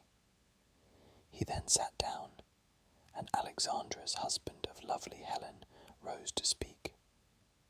Antenor, said he, your words are not to my liking. You can find a better saying than this if you will. If, however, you have spoken in good earnest, then indeed has heaven robbed you of your reason. I will speak plainly, and hereby notify to the Trojans that I will not give up the woman, but the wealth that I brought home with her from Argos I will restore, and will add yet further of my own. On this, when Paris had spoken and taken his seat, Priam of the race of Dardanus, peer of gods in council, rose and with all sincerity and goodwill addressed them thus: Hear me, Trojans, Dardanians, and allies, that I may speak even as I am minded. Get your suppers, now as hitherto throughout the city, but keep your watches, and be wakeful. At daybreak let Idaeus go to the ships, and tell Agamemnon and Menelaus, sons of Atreus, the saying of Alexandrus through whom this quarrel has come about, and let him also be instant with them, that they now cease fighting till we burn our dead. Hereafter we will fight anew till heaven decide between us and give victory to one or to the other. Thus did he speak, and they did even as he had said. They took supper in their companies, and at daybreak Idaeus went his way to the ships. He found the Danaans, servants of Mars, in council at the stern of Agamemnon's ship, and took his place in the midst of them. Son of Atreus, he said, and princes of the Achaean host, Priam and the other noble Trojans, have sent me to tell you the saying of Alexandrus, through whom this quarrel has come about, if so be that you may find it acceptable. All the treasure he took with him in his ships to Troy, would that he had sooner perished, he will restore, and will add yet further of his own, but he will not give up the wedded wife of Menelaus, though the Trojans would have him do so. Priam bade me inquire further if you will cease fighting till we burn our dead. Hereafter we will fight anew, till heaven decide between us and give victory to one or to the other. They all held their peace, but presently Diomed of the loud war cry spoke, saying, Let there be no taking, neither treasure, nor yet Helen, for even a child may see that the doom of the Trojans is at hand. The sons of the Achaeans shouted applause at the words that Diomed had spoken, and thereon King Agamemnon said to Idaeus, Idaeus, you have heard the answer the Achaeans make you, and I with them. But as concerning the dead, I give you leave to burn them. For when men are once dead, there should be no grudging them the rights of fire. Let Jove, the mighty husband of Juno, be witness to this covenant. As he spoke, he upheld his sceptre in the sight of all the gods, and Idaeus went back to the strong city of Iliad. The Trojans and Dardanians were gathered in council waiting his return. When he came, he stood in their midst and delivered his message. As soon as they heard it, they set about their twofold labour, some to gather the corpses, and others to bring in wood. The Argives on their part also hastened from their ships, some to gather the corpses, and others to bring in wood. The sun was beginning to beat upon the fields, fresh, risen into the vault of heaven from the slow, still currents of deep Oceanus, when the two armies met. They could hardly recognize their dead, but they washed the clotted gore from off them, shed tears over them, and lifted them upon their wagons. Priam had forbidden the Trojans to wail aloud, so they heaped their dead sadly and silently upon the pyre, and having burned them, went back to the city of Iliad. The Achaeans, in like manner, heaped their dead sadly and silently on the pyre, and having burned them, went back to their ships. Now in the twilight, when it was not yet dawn, chosen bands of the Achaeans were gathered round the pyre and built one barrow that was raised in common for all, and hard by this they built a high wall to shelter themselves and their ships. They gave it strong gates, that there might be a way through them for their chariots, close outside it. They dug a trench deep and wide, and they planted it within with stakes. Thus did the Achaeans toil, and the gods, seated by the side of Jove, the lord of lightning, marvelled at their great work. But Neptune, lord of the earthquake, spoke, saying, Father Jove, what mortal in the whole world will again take the gods into his counsel? See you not how the Achaeans have built a wall about their ships and driven a trench all round it without offering hecatombs to the gods? The fame of this wall will reach as far as dawn itself, and men will no longer think anything of the one which Phoebus, Apollo, and myself built with so much labour for Laomedon. Jove was displeased and answered, What, O shaker of the earth, are you talking about? A god less powerful than yourself might be alarmed at what they are doing, but your fame reaches as far as dawn itself. Surely, when the Achaeans have gone home with their ships, you can shatter their wall and wring it into the sea. You can cover the beach with sand again, and the great wall of the Achaeans will then be utterly effaced. Thus did they converse, and by sunset the work of the Achaeans was completed. They then slaughtered oxen at their tents and got their supper. Many ships had come with wine from Lemnos, sent by Euneus, the son of Jason, born to him by Hypsipyle. The son of Jason freighted them with 10,000 measures of wine, which he sent specially to the sons of Atreus, Agamemnon, and Menelaus. From this supply the Achaeans bought their wine, some with bronze, some with iron, some with hides, some with whole heifers, and some again with captives. They spread a goodly banquet and feasted the whole night through, as also did the Trojans and their allies in the city. But all the time Jove boded them ill and roared with his portentous thunder. Pale fear got hold upon them, and they spilled the wine from their cups onto the ground, nor did any dare drink till he had made offerings to the most mighty son of Saturn. Then they laid themselves down to rest and enjoyed the boon of sleep.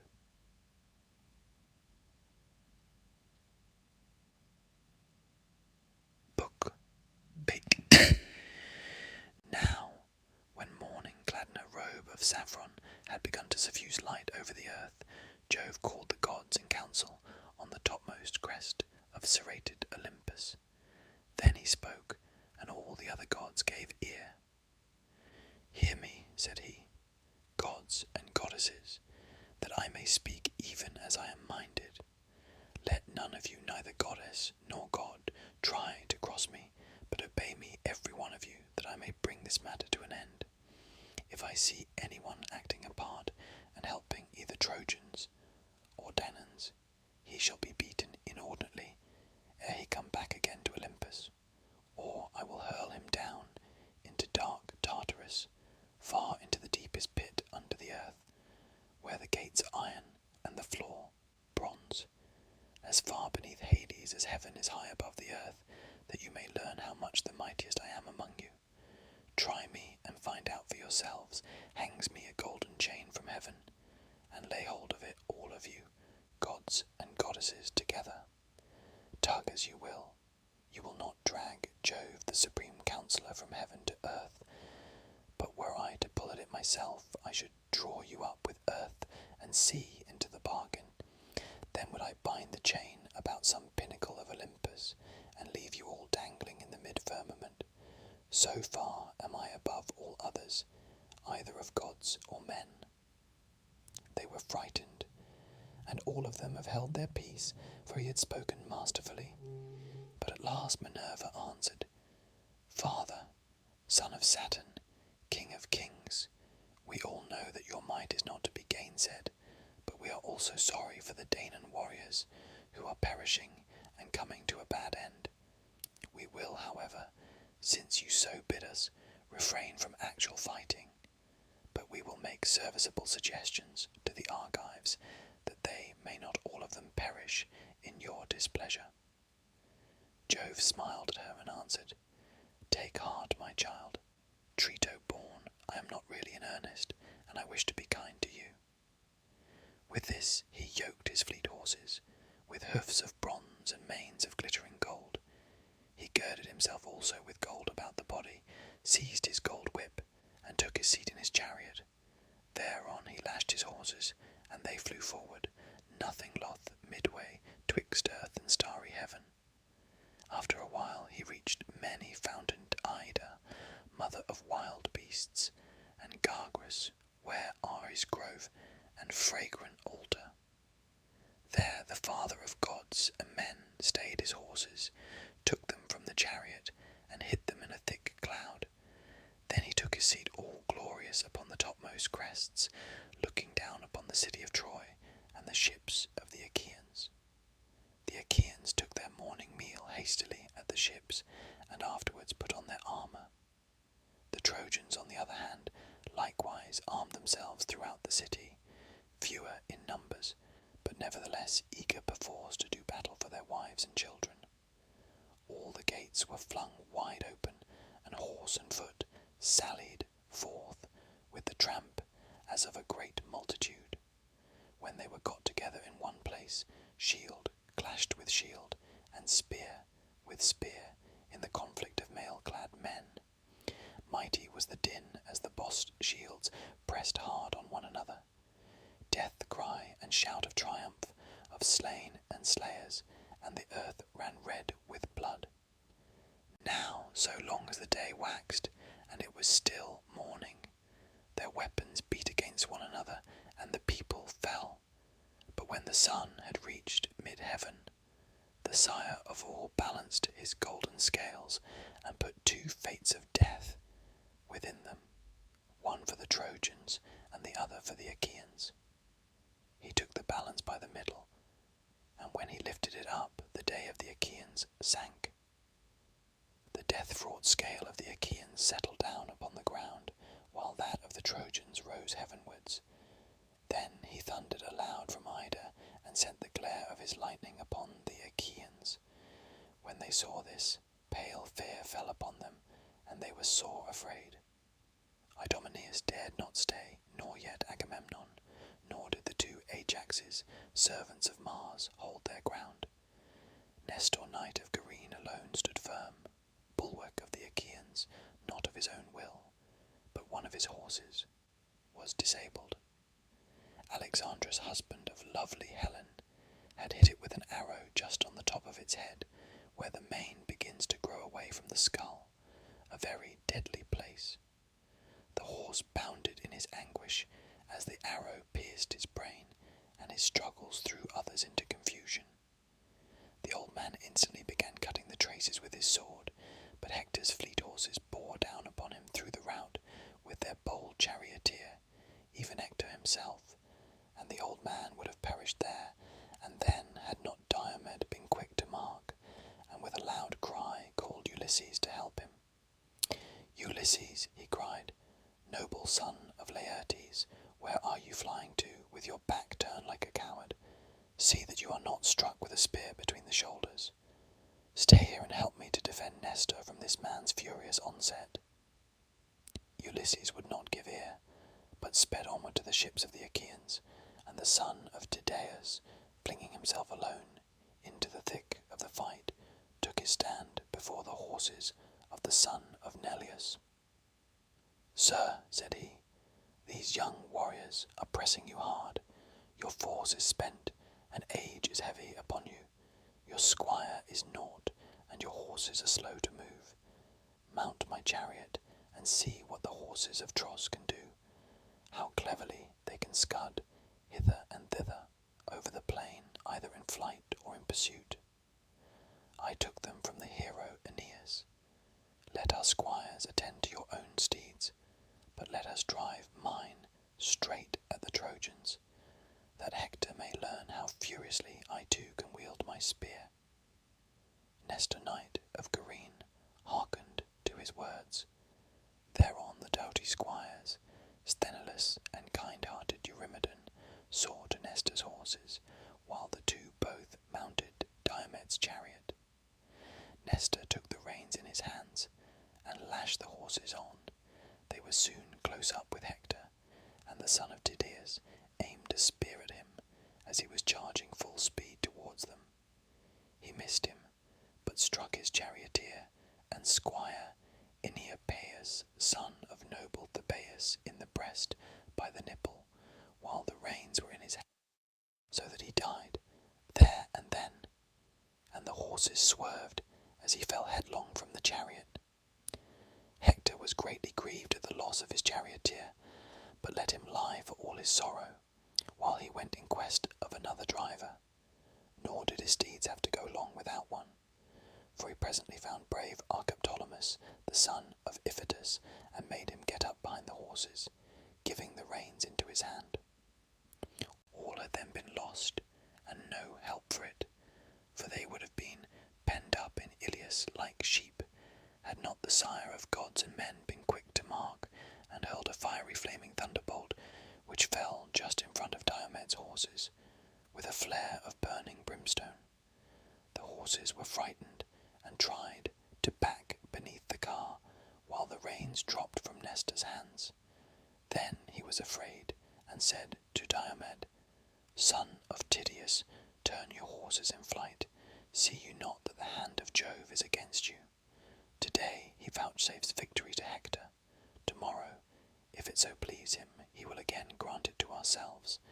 No man, however brave, may thwart the purpose of Jove, for he is far stronger than any." Diomed answered, "All that you have said is true. There is a grief, however, which pierces me to the very heart, for Hector will talk among the Trojans and say, 'The son of Tydeus fled before me to the ships.'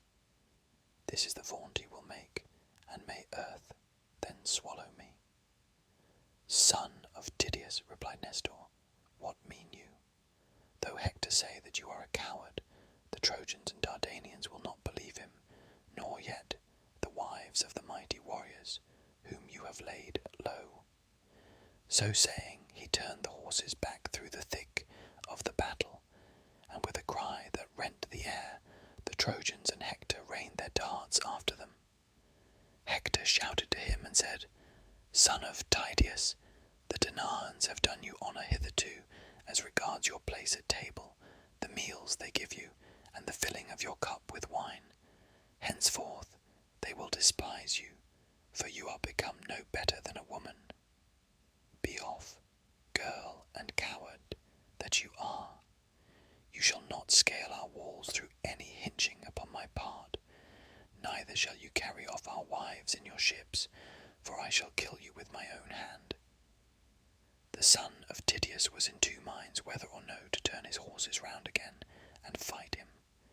Thrice did he doubt, and thrice did Jove thunder from the heights of Ida in token to the Trojans that he would turn the battle in their favour. Hector then shouted to them and said, "Trojans, Lycians, and Dardanians, lovers of close fighting, be men, my friends, and fight with might and with main. I see that Jove is minded to vouchsafe victory and great glory to myself, while he will deal destruction upon the Danaans. Fools, for having thought of building this weak and worthless wall, it shall not stay my fury. My horses will spring lightly over their trench, and when I am at their ships forget not to bring me fire that I may burn them, while I slaughter the Argives, who will be all dazed and bewildered by the smoke."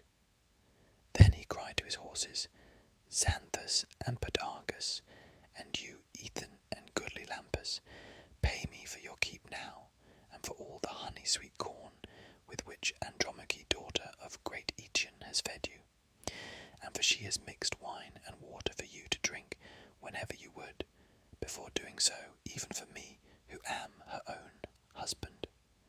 Haste in pursuit, that we may take the shield of Nestor, the fame of which ascends to heaven, for it is of solid gold, arm rods and all, and that we may strip from the shoulders of Diomed the cuirass which Vulcan made him. Could we take these two things, the Achaeans would set sail in their ships this self-same night." Thus did he vaunt, but Queen Juno made high Olympus quake, as she shook with rage upon her throne. Then said she to the mighty god of Neptune, "What now, wide ruling lord of the earthquake? Can you find no compassion in your heart for the dying Danaans, who bring you many a welcome offering to Hellas and to Aegae? Wish them well, then. If all of us who are with the Danaans were to drive the Trojans back and keep Jove from helping them, he would have to sit there sulking alone on Ida." King Neptune was greatly troubled, and answered, "Juno, rash of tongue, what are you talking about? We other gods must not set ourselves against Jove, for he is far stronger than we are."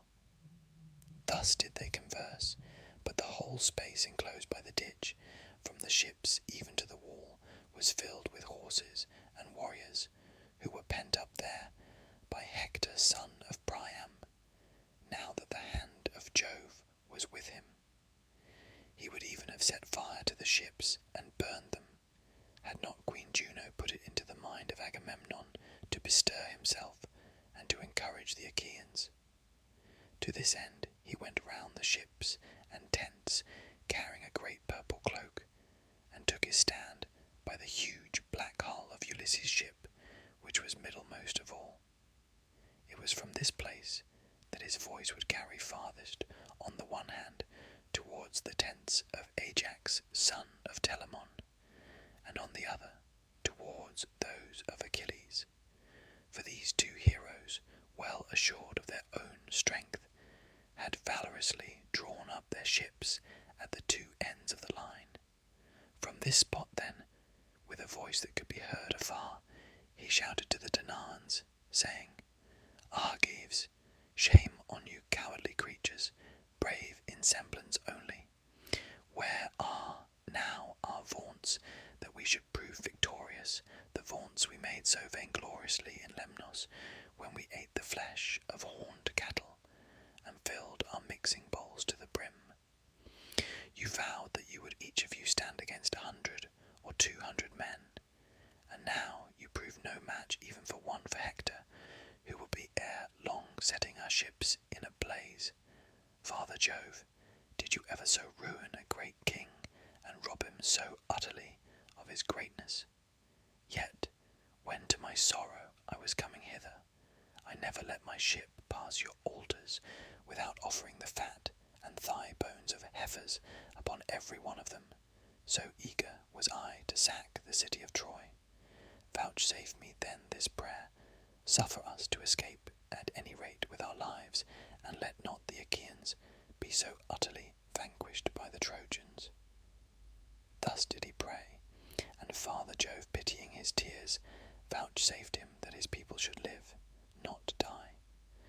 Forthwith he sent them an eagle, most unfailingly portentous of all birds, with a young fawn in its talons.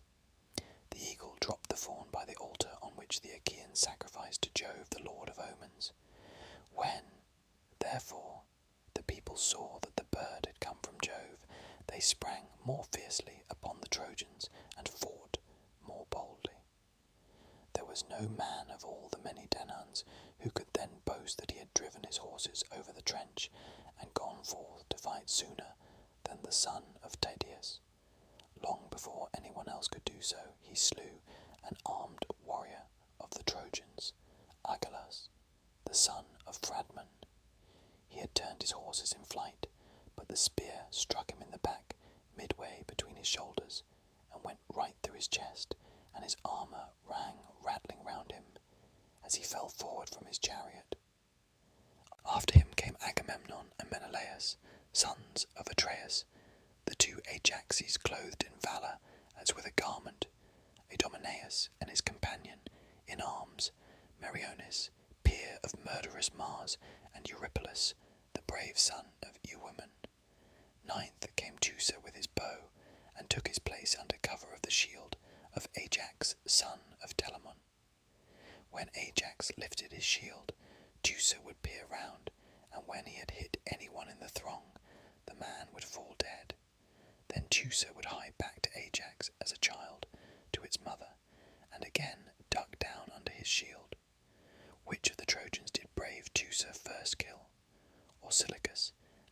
Ormenus and Ophelestes, Data, Chromius, and godlike Lycophontes, Amapaon, son of Polyamon, and Melanippus. These in turn did he lay low upon the earth, and King Agamemnon was glad when he saw him making havoc of the Trojans with his mighty bow. He went up to him and said, Teucer, man after my own heart, son of Telamon, captain among the host, shoot on, and be at once the saving of the Danaans and the glory of your father Telamon, who brought you up and took care of you in his own house when you were a child. Bastard though you were, cover him with glory though he is far off. I will promise, and I will assuredly perform, if aegis-bearing Jove and Minerva grant me to sack the city of Ilias. You shall have the next best meed of honour after my own, a tripod, or 2 horses with their chariot, or a woman who shall go up into your bed.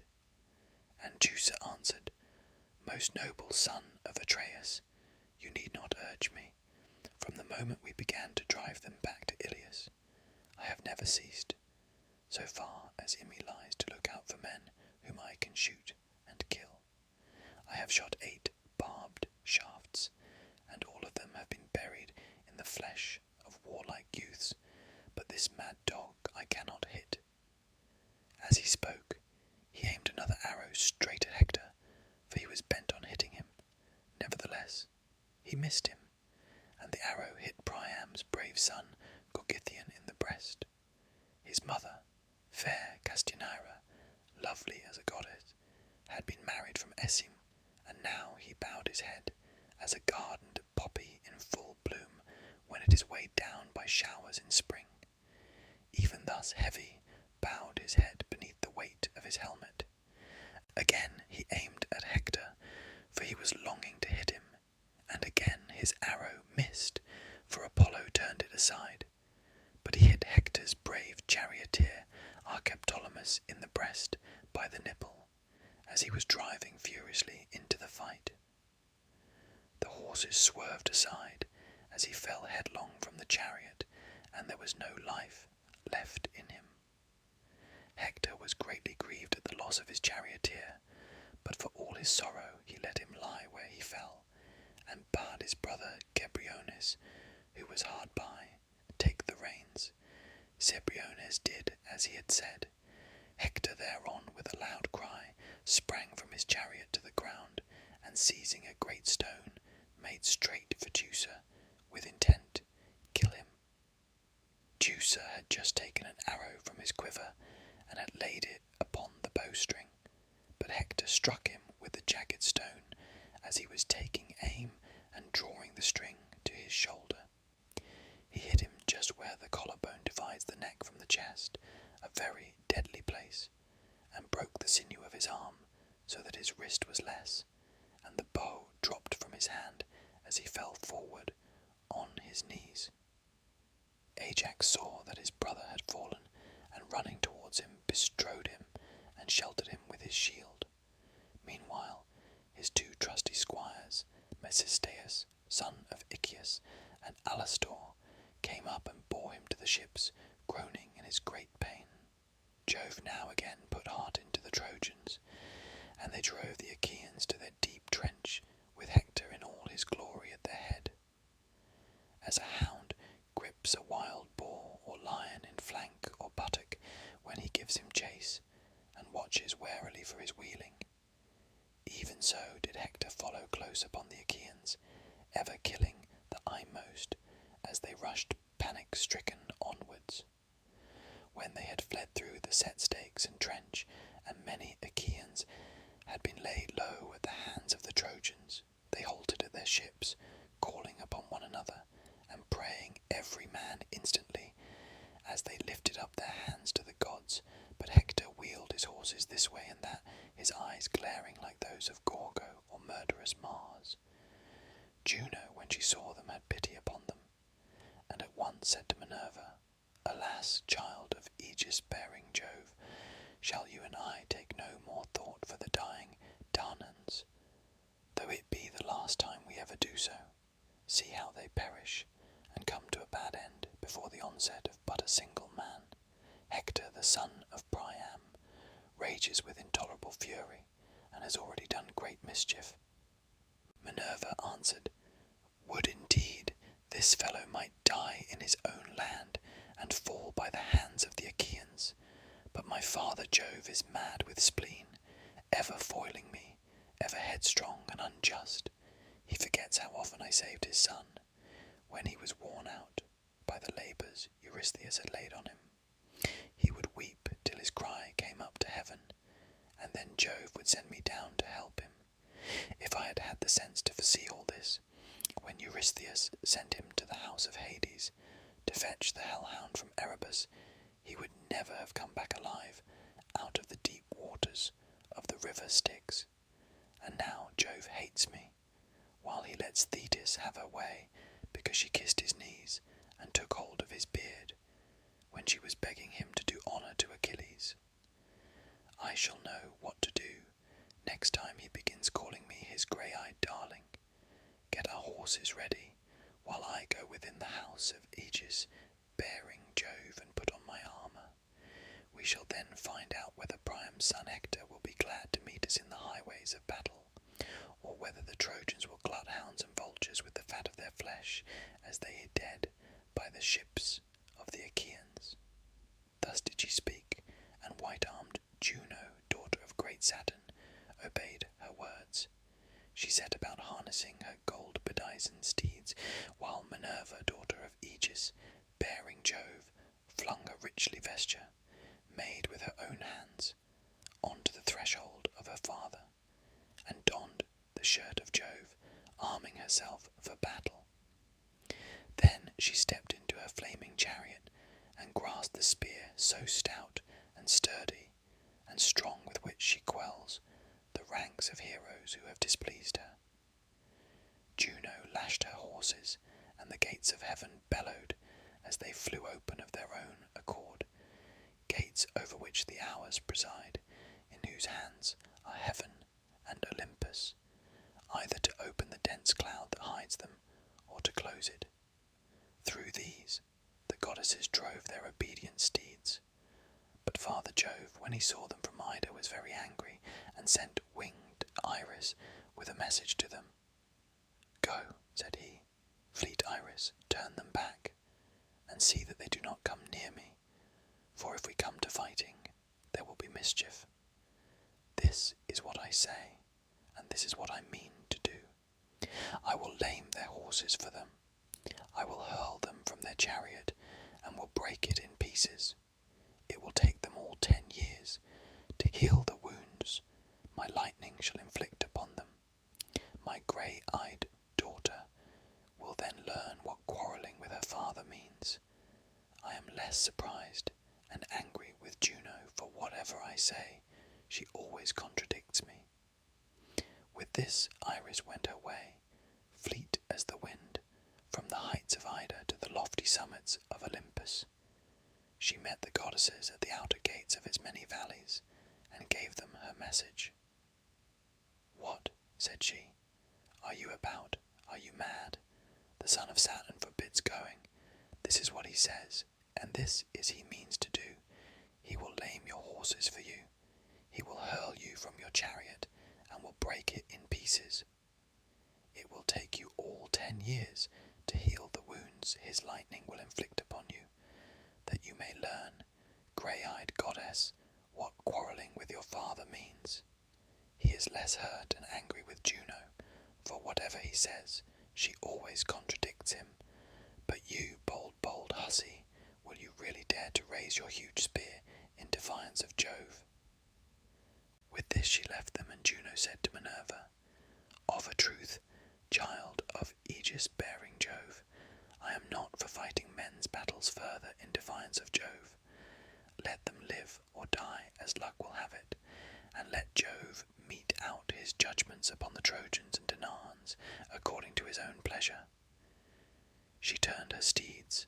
The hours presently unyoked them, made them fast to their ambrosial mangers, and leaned the chariot against the end wall of the courtyard.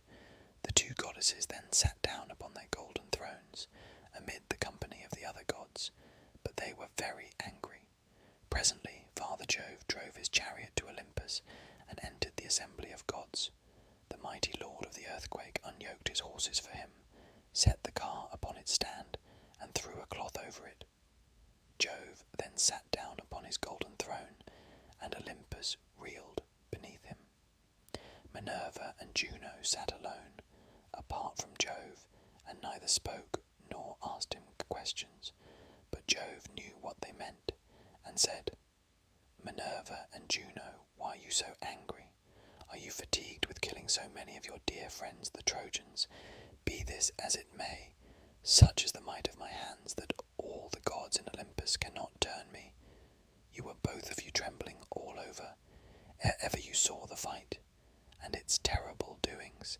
I tell you therefore, and it would have surely been, I should have struck you with lightning, and your chariots would never have brought you back again to Olympus." Minerva and Juno groaned in spirit as they sat side by side, and brooded mischief for the Trojans. Minerva sat silent without a word, for she was in a furious passion, and bitterly incensed against her father. But Juno could not contain herself, and said, "What, dread son of Saturn, are you talking about? We know how great your power is. Nevertheless, we have compassion upon the Danaan warriors, who are perishing and coming to a bad end. We will, however, since you so bid us, refrain from actual fighting, but we will make serviceable suggestions to the Argives, that they may not all of them perish in your displeasure." And Jove answered, "Tomorrow morning, Juno, if you choose to do so, you will see the son of Saturn destroying large numbers of the Argives, for fierce Hector shall not cease fighting till he has roused the son of Peleus, when they are fighting in dire straits at their ships' sterns about the body of Patroclus. Like it or no, this is how it is decreed. For aught I care, you may go to the lowest depths beneath earth and sea, where Iapetus and Saturn dwell in lone Tartarus, with neither ray of light nor breath of wind to cheer them. You may go on and on till you get there, and I shall not care one whit for your displeasure. You are the greatest vixen living." Juno made him no answer. The sun's glorious orb now sank into Oceanus, and drew down night over the land. Sorry indeed were the Trojans when light failed them, but welcome and thrice prayed for did darkness fall upon the Achaeans. Then Hector led the Trojans back from the ships, and held a council on the open space near the river, where there was a spot ere corpses. They left their chariots and sat down on the ground to hear the speech he made them. He grasped a spear 11 cubits long, the bronze point of which gleamed in front of it, while the ring round the spearhead was of gold. Spear in hand he spoke. "Hear me," said he, "Trojans, Dardanians, and allies. I deemed but now that I should destroy the ships and all the Achaeans with them, ere I went back to Iliad, but darkness came on too soon. It was this alone that saved them and their ships upon the seashore. Now, therefore, let us obey the behest of night, and prepare our suppers. Take your horses out of their chariots, and give them their feeds of corn. Then make speed to bring sheep and cattle from the city. Bring wine also, and corn for your horses, and gather much wood, that from dark till dawn we may burn watchfires, whose flare may reach to heaven. For the Achaeans may try to fly beyond the sea by night, and they must not embark scatheless and unmolested. Many a man among them must take a dart with him, to nurse at home, hit with spear or arrow as he is leaping on board his ship, that others may fear to bring war and weeping upon the Trojans. Moreover, let the heralds tell it about the city, that the growing youths and grey-bearded men are to camp upon its heaven-built walls. Let the women each of them light a great fire in her house, and let watch be safely kept. lest the town be entered by surprise while the host is outside. See to it, brave Trojans, as I have said, and let this suffice for the moment. At daybreak I will instruct you further. I pray in hope to Jove and to the gods, that we may then drive those fate-sped hounds from our land, for 'tis the fates that have borne them and their ships hither. This night, therefore, let us keep watch, but with early morning let us put on our armour and rouse fierce war at the ships of the Achaeans. I shall then know whether brave Dium the son of Tydeus will drive me back from the ships to the wall, or whether I shall myself slay him and carry off his blood-stained spoils.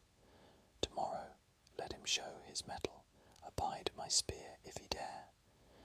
I ween that at break of day he shall be among the first to fall, and many another of his comrades round him.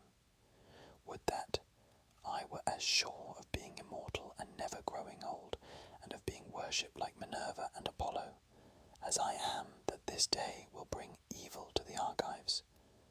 Thus spoke Hector, and the Trojans shouted applause. They took their sweating steeds from under the yoke, and made them fast each by his own chariot.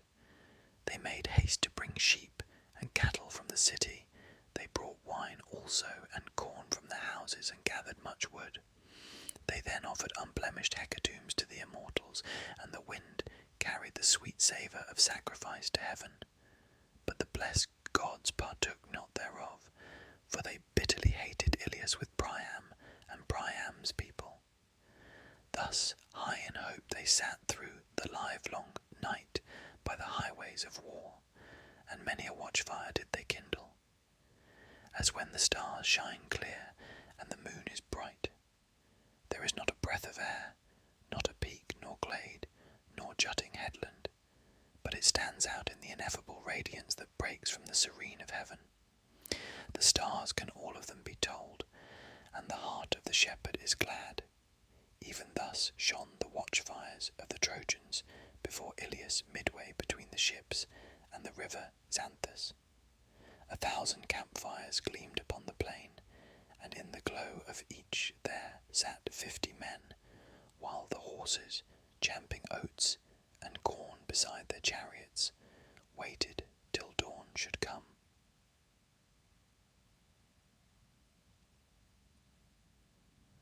Book 9. Thus did the Trojans watch, but panic, comrade of blood-stained rout, had taken fast hold of the Achaeans, and their princes were all of them in despair, as when the two winds that blow from Thrace, the north and the northwest, spring up of a sudden, and rouse the fury of the main.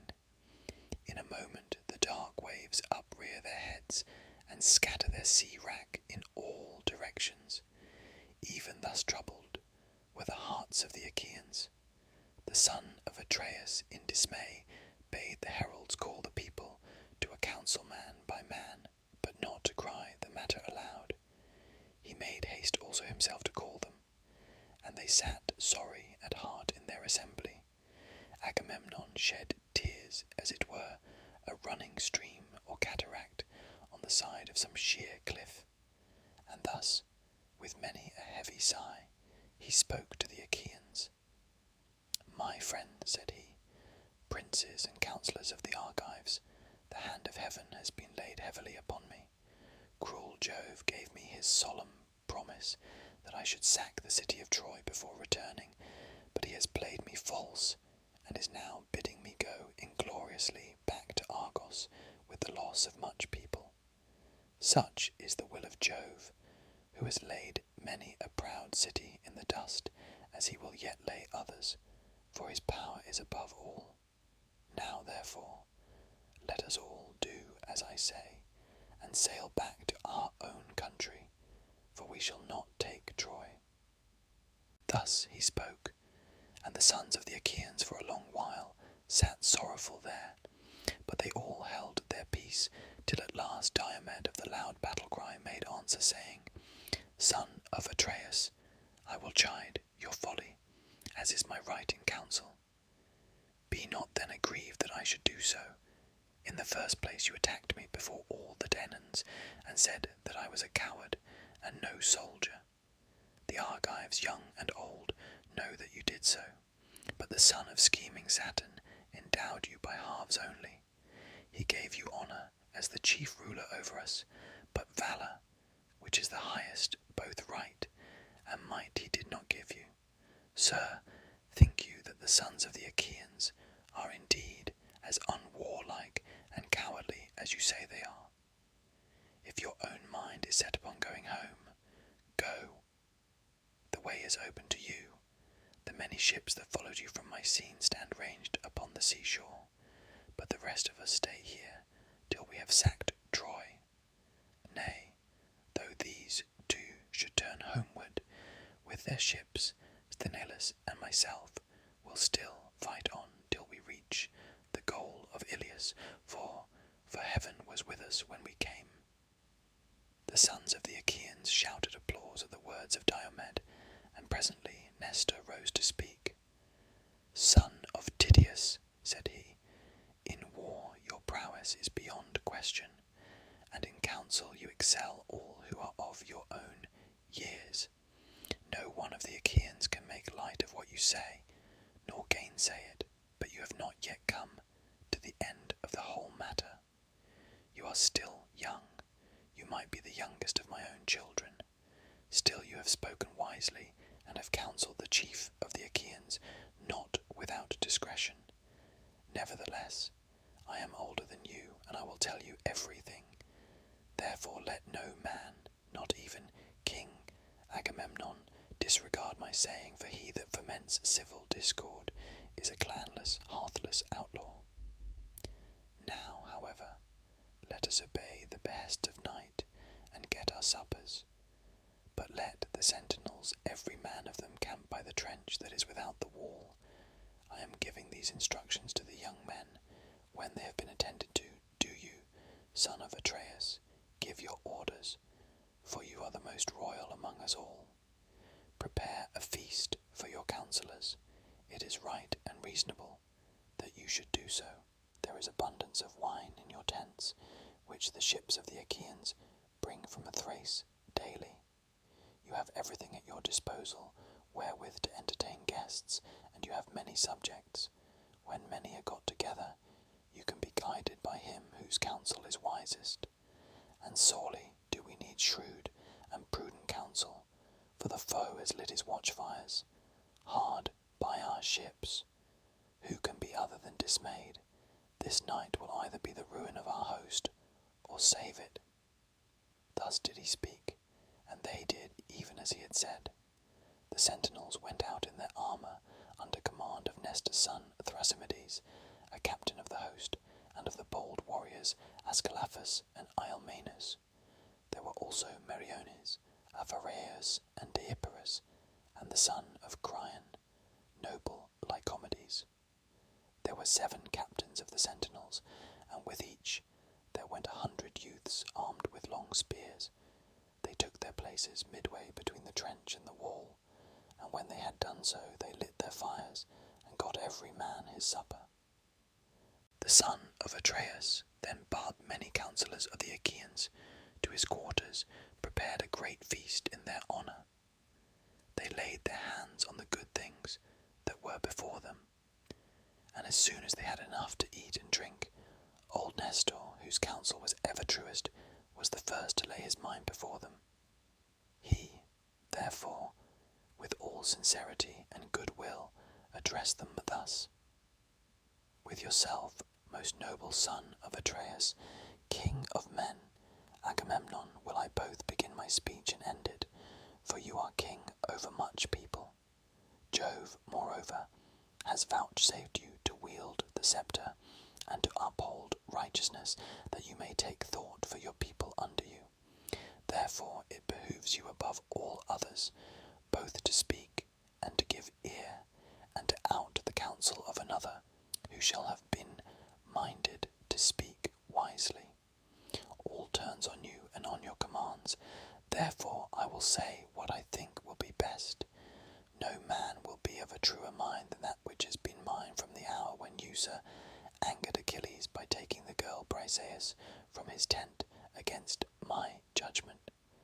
I urged you not to do so, but you yielded to your own pride and dishonoured a hero whom heaven itself had honoured, for you still hold the prize that had been awarded to him. Now, however, let us think how we may appease him, both with presents and fair speeches that may conciliate him. And King Agamemnon answered, Sir, you have reproved my folly justly. I was wrong, I own it. One whom heaven befriends is in himself a host, and Jove has shown that he befriends this man by destroying much people of the Achaeans. I was blinded with passion and yielded to my worser mind. Therefore I will make amends and will give him great gifts by way of atonement. I will tell them in the presence of you all. I will give him 7 tripods that have never yet been on the fire, and 10 talents of gold. I will give him 20 iron cauldrons and 12 strong horses that have won races and carried off prizes. Rich, indeed, both in land and gold is he that has as many prizes as my horses have won me. I will give him 7 excellent workwomen, lesbians, whom I chose for myself when he took Lesbos, all of surpassing beauty. I will give him these, and with them her whom I a while took from him, the daughter of Briseis. And I swear a great oath that I never went up into her couch, nor have been with her, after the manner of men and women. All these things will I give him now down, and if hereafter the gods vouchsafe me to sack the city of Priam, let him come when we Achaeans are dividing the spoil, and load his ship with gold and bronze to his liking. Furthermore, let him take 20 Trojan women, the loveliest after Helen herself.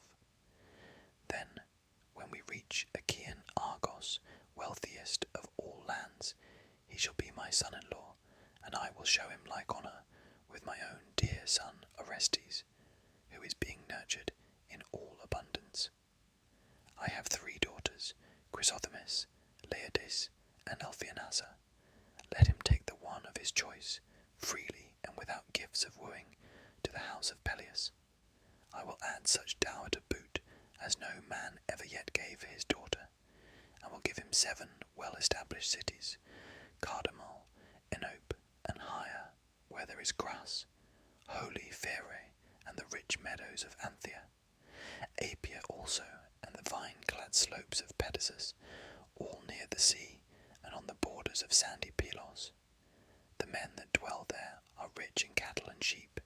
They will honour him with gifts as though he were a god, and be obedient to his comfortable ordinances.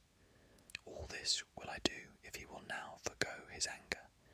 Let him then yield.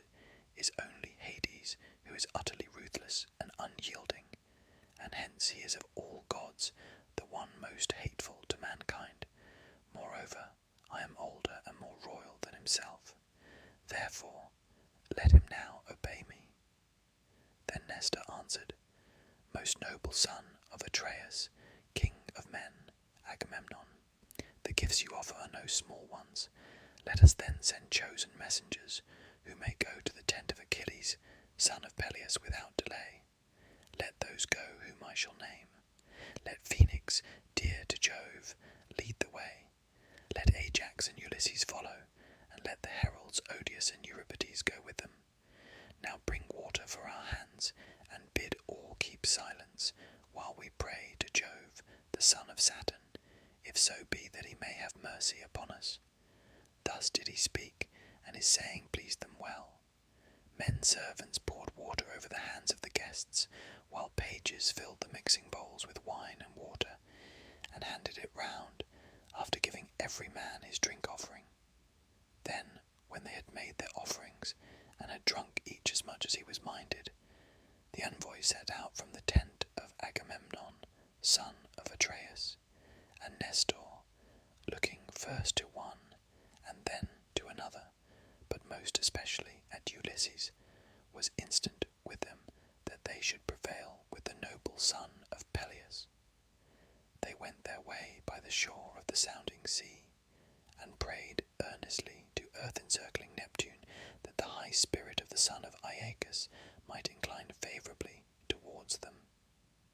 When they reached the ships and tents of the Myrmidons, they found Achilles playing on a lyre, fair, of cunning workmanship, and its crossbar was of silver. It was part of the spoils which he had taken when he sacked the city of Eetion, and he was now diverting himself with it and singing the feats of heroes.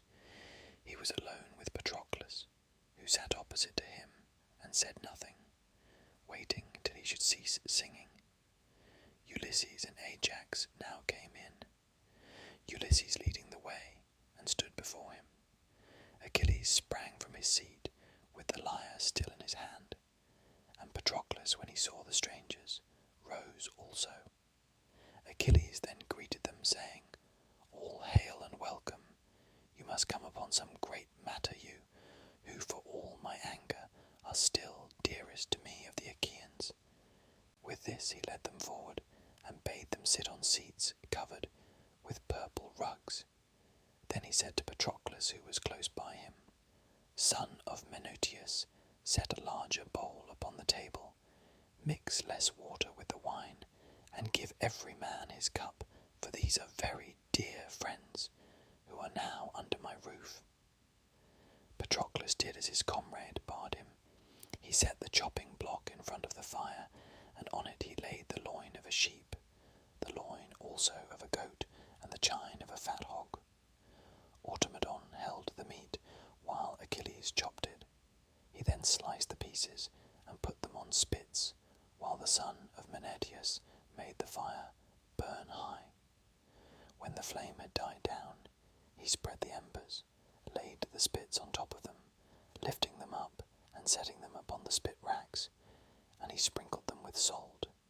When the meat was roasted, he set it on platters, and handed bread round the table in fair baskets, while Achilles dealt them their portions. Then Achilles took his seat, facing Ulysses against the opposite wall, and bade his comrade Patroclus offer sacrifice to the gods.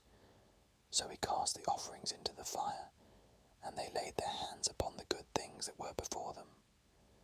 As soon as they had had enough to eat and drink, Ajax made a sign to Phoenix, and when he saw this, Ulysses filled his cup with wine, and pledged Achilles.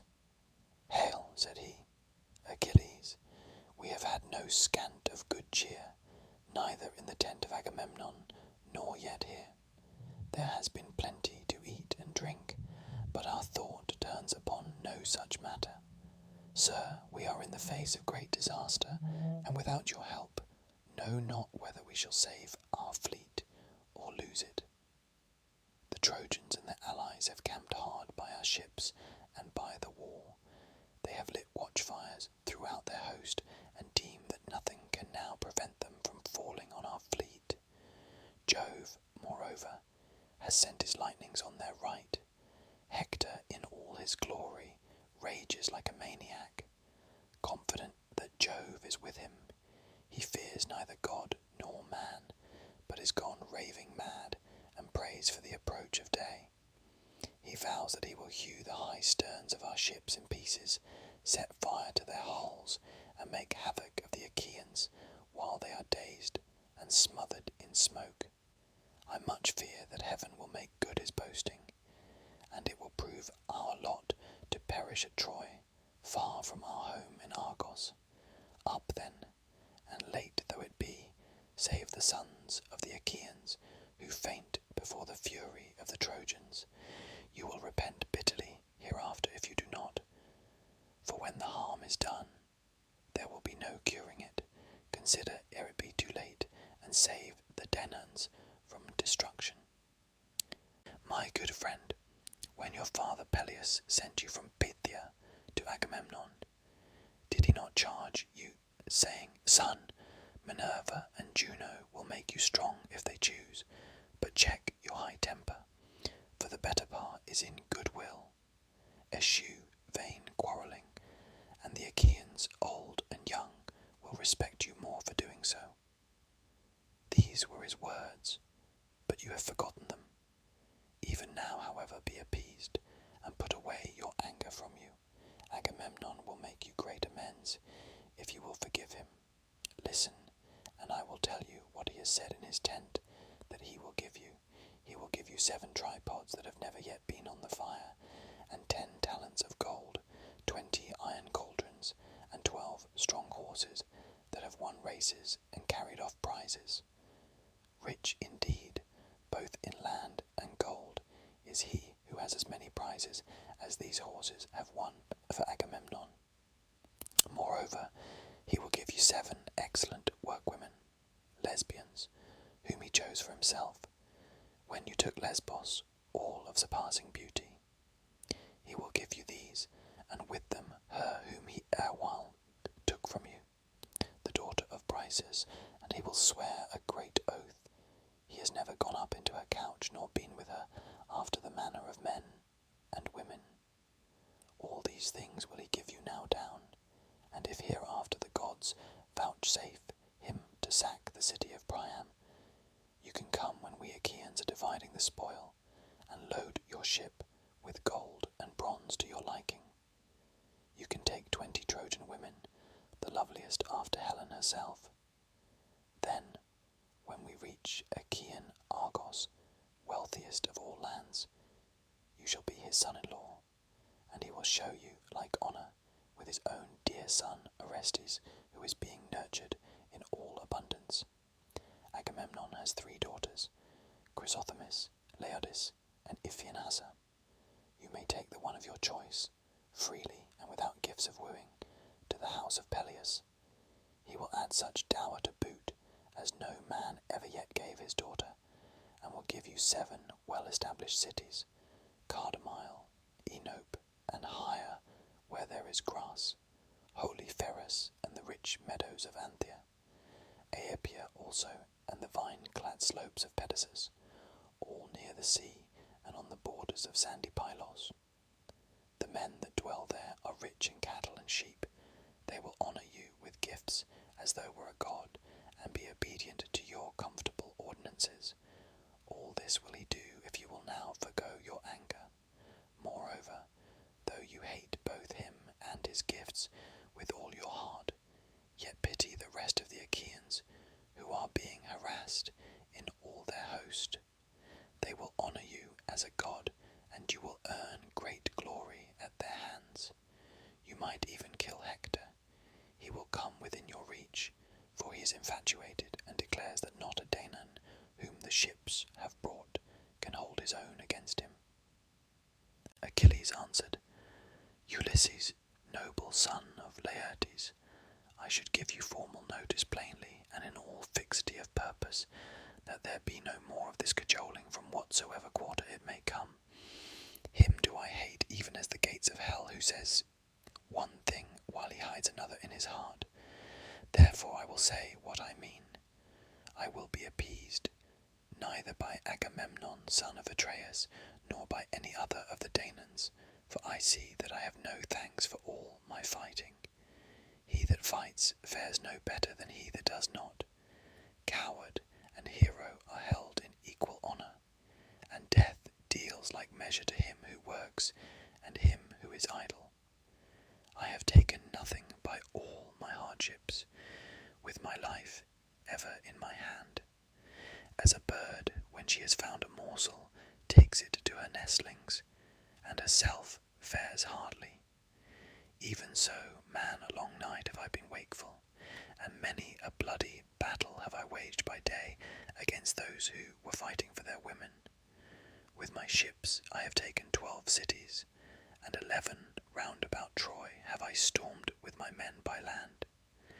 I took great store of wealth from every one of them, but I gave all up to Agamemnon son of Atreus. He stayed where he was by his ships, yet of what came to him he gave little, and kept much himself. Nevertheless he did distribute some meeds of honour among the chieftains and kings, and these have them still. From me alone of the Achaeans did he take the woman in whom I delighted. Let him keep her and sleep with her. Why, pray, must the Argives needs fight the Trojans? What made the son of Atreus gather the host and bring them? Was it not for the sake of Helen? Are the sons of Atreus the only men in the world who love their wives? Any man of common right feeling will love and cherish her who is his own, as I this woman, with my whole heart. Though she was but a fruitling of my spear, Agamemnon has taken her from me. He has played me false. I know him. Let him tempt me no further, for he shall not move me. Let him look to you, Ulysses, and to the other princes, to save his ships from burning. He has done much without me already. He has built a wall. He has dug a trench deep and wide, all round it, and he has planted it within with stakes, but even so he stays not the murderous might of Hector. So long as I fought the Achaeans, Hector suffered not the battle range far from the city walls. He would come to the Scaean gates and to the oak tree, but no further. Once he stayed to meet me, and hardly did he escape my onset. Now, however, since I am in no mood to fight him, I will tomorrow offer sacrifice to Jove and to all the gods. I will draw my ships into the water and then victual them duly. Tomorrow morning, if you care to look, you will see my ships on the Hellespont, and my men rowing out to sea with might and main. If great Neptune vouchsafes me a fair passage, in 3 days I shall be in Phthia. I have much there that I left behind me when I came here to my sorrow, and I shall bring back still further store of gold, of red copper, of fair women, and of iron, my share of the spoils that we have taken. But one prize he who gave has insolently taken away. Tell him all as I now bid you, and tell him in public that the Achaeans may hate him, and beware of him, should he think that he can yet dupe others, for his effrontery never fails him. As for me, hound that he is, he dares not look me in the face. I will take no counsel with him, and will undertake nothing in common with him. He has wronged me, and deceived me enough. He shall not cozen me further. Let him go his own way, for Jove has robbed him of his reason. I loathe his presence, and for himself care not one straw. He may offer me 10 or even 20 times what he has now done. Nay, not though it be all that he has in the world, both now or ever shall have. He may promise me the wealth of Orchomenus, or of Egyptian Thebes, which is the richest city in the whole world, for it has 100 gates, through each of which 200 men may drive at once with their chariots and horses. He may offer me gifts as the sands of the sea, or the dust of the plain, in multitude, but even so he shall not move me till I have been revenged in full for the bitter wrong he has done me. I will not marry his daughter. She may be fair as Venus, and skilful as Minerva, but I will have none of her. Let another take her, who may be a good match for her, and who rules a larger kingdom. If the gods spare me to return home, Peleus will find me a wife. There are Achaean women in Hellas and Phthia, daughters of kings that have cities under them. Of these I can take whom I will, and marry her. Many a time was I minded, when at home in Phthia, to woo and wed a woman who would make me a suitable wife, and to enjoy the riches of my old father Peleus. My life is more to me than all the wealth of Iliad, while it was yet at peace, before the Achaeans went there, or than all the treasure that lies on the stone floor of Apollo's temple beneath the cliffs of Pytho. Cattle and sheep are to be had for harrying, and a man buy both tripods and horses if he wants them, but when his life has once left him, it can neither be bought nor harried back again. My mother Thetis tells me that there are 2 ways in which I may meet my end. If I stay here and fight, I shall not return alive, but my name will live forever, whereas if I go home, my name will die, but it will be long ere death shall take me. To the rest of you then, I say, go home, for you will not take Ilias. Jove has held his hand over her to protect her, people have taken heart.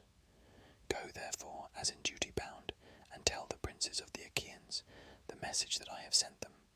Tell them to find some other plan for the saving of their ships and people, for so long as my displeasure lasts, the one that they have now hit upon may not be.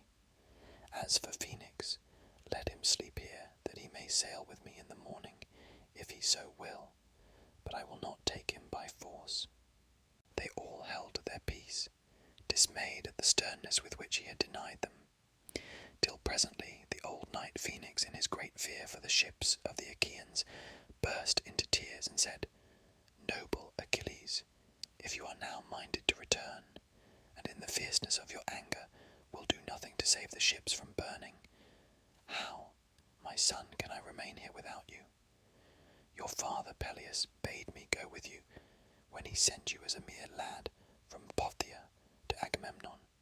You knew nothing neither of war nor of the arts whereby men make their mark in council, and he sent me with you to train you in all excellence of speech and action. Therefore, my son, I will not stay here without you. No, not though heaven itself vouchsafe to strip my years from off me and make me young as I was when I first left Hellas, the land of fair women.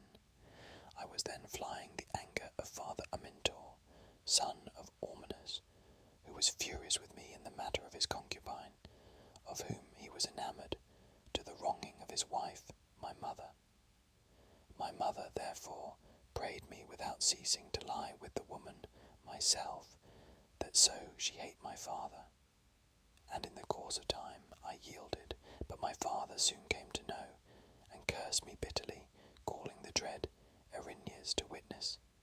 He prayed that no son of mine might ever sit upon knees, and the gods, Jove, of the world below, and awful Proserpine, fulfilled his curse. I took counsel to kill him, but some god stayed my rashness, and bade me think on men's evil tongues, and how I should be branded as the murderer of my father. Nevertheless, I could not bear to stay in my father's house with him, so bitter are against me. My cousins and clansmen came about me, and pressed me sorely to remain. Many a sheep and many an ox did they slaughter, and many a fat hog did they set down to roast before the fire. Many a jar too did they broach of my father's wine. 9 whole nights did they set a guard over me, taking it in turns to watch, and they kept a fire always burning, both in the cloister of the outer court, and in the inner court, at the doors of the room wherein I lay. But when the darkness of the 10th night came, I broke through the closed doors of my room, and climbed the wall of the outer court, after passing quickly and unperceived through the men on guard and the women servants. I then fled through Hellas till I came to fertile Phthia, mother of sheep, and to King Peleus, who made me welcome, and treated me as a father treats an only son, who will be heir to all his wealth. He made me rich, and set me over much people, establishing me on the borders of Phthia, where I was chief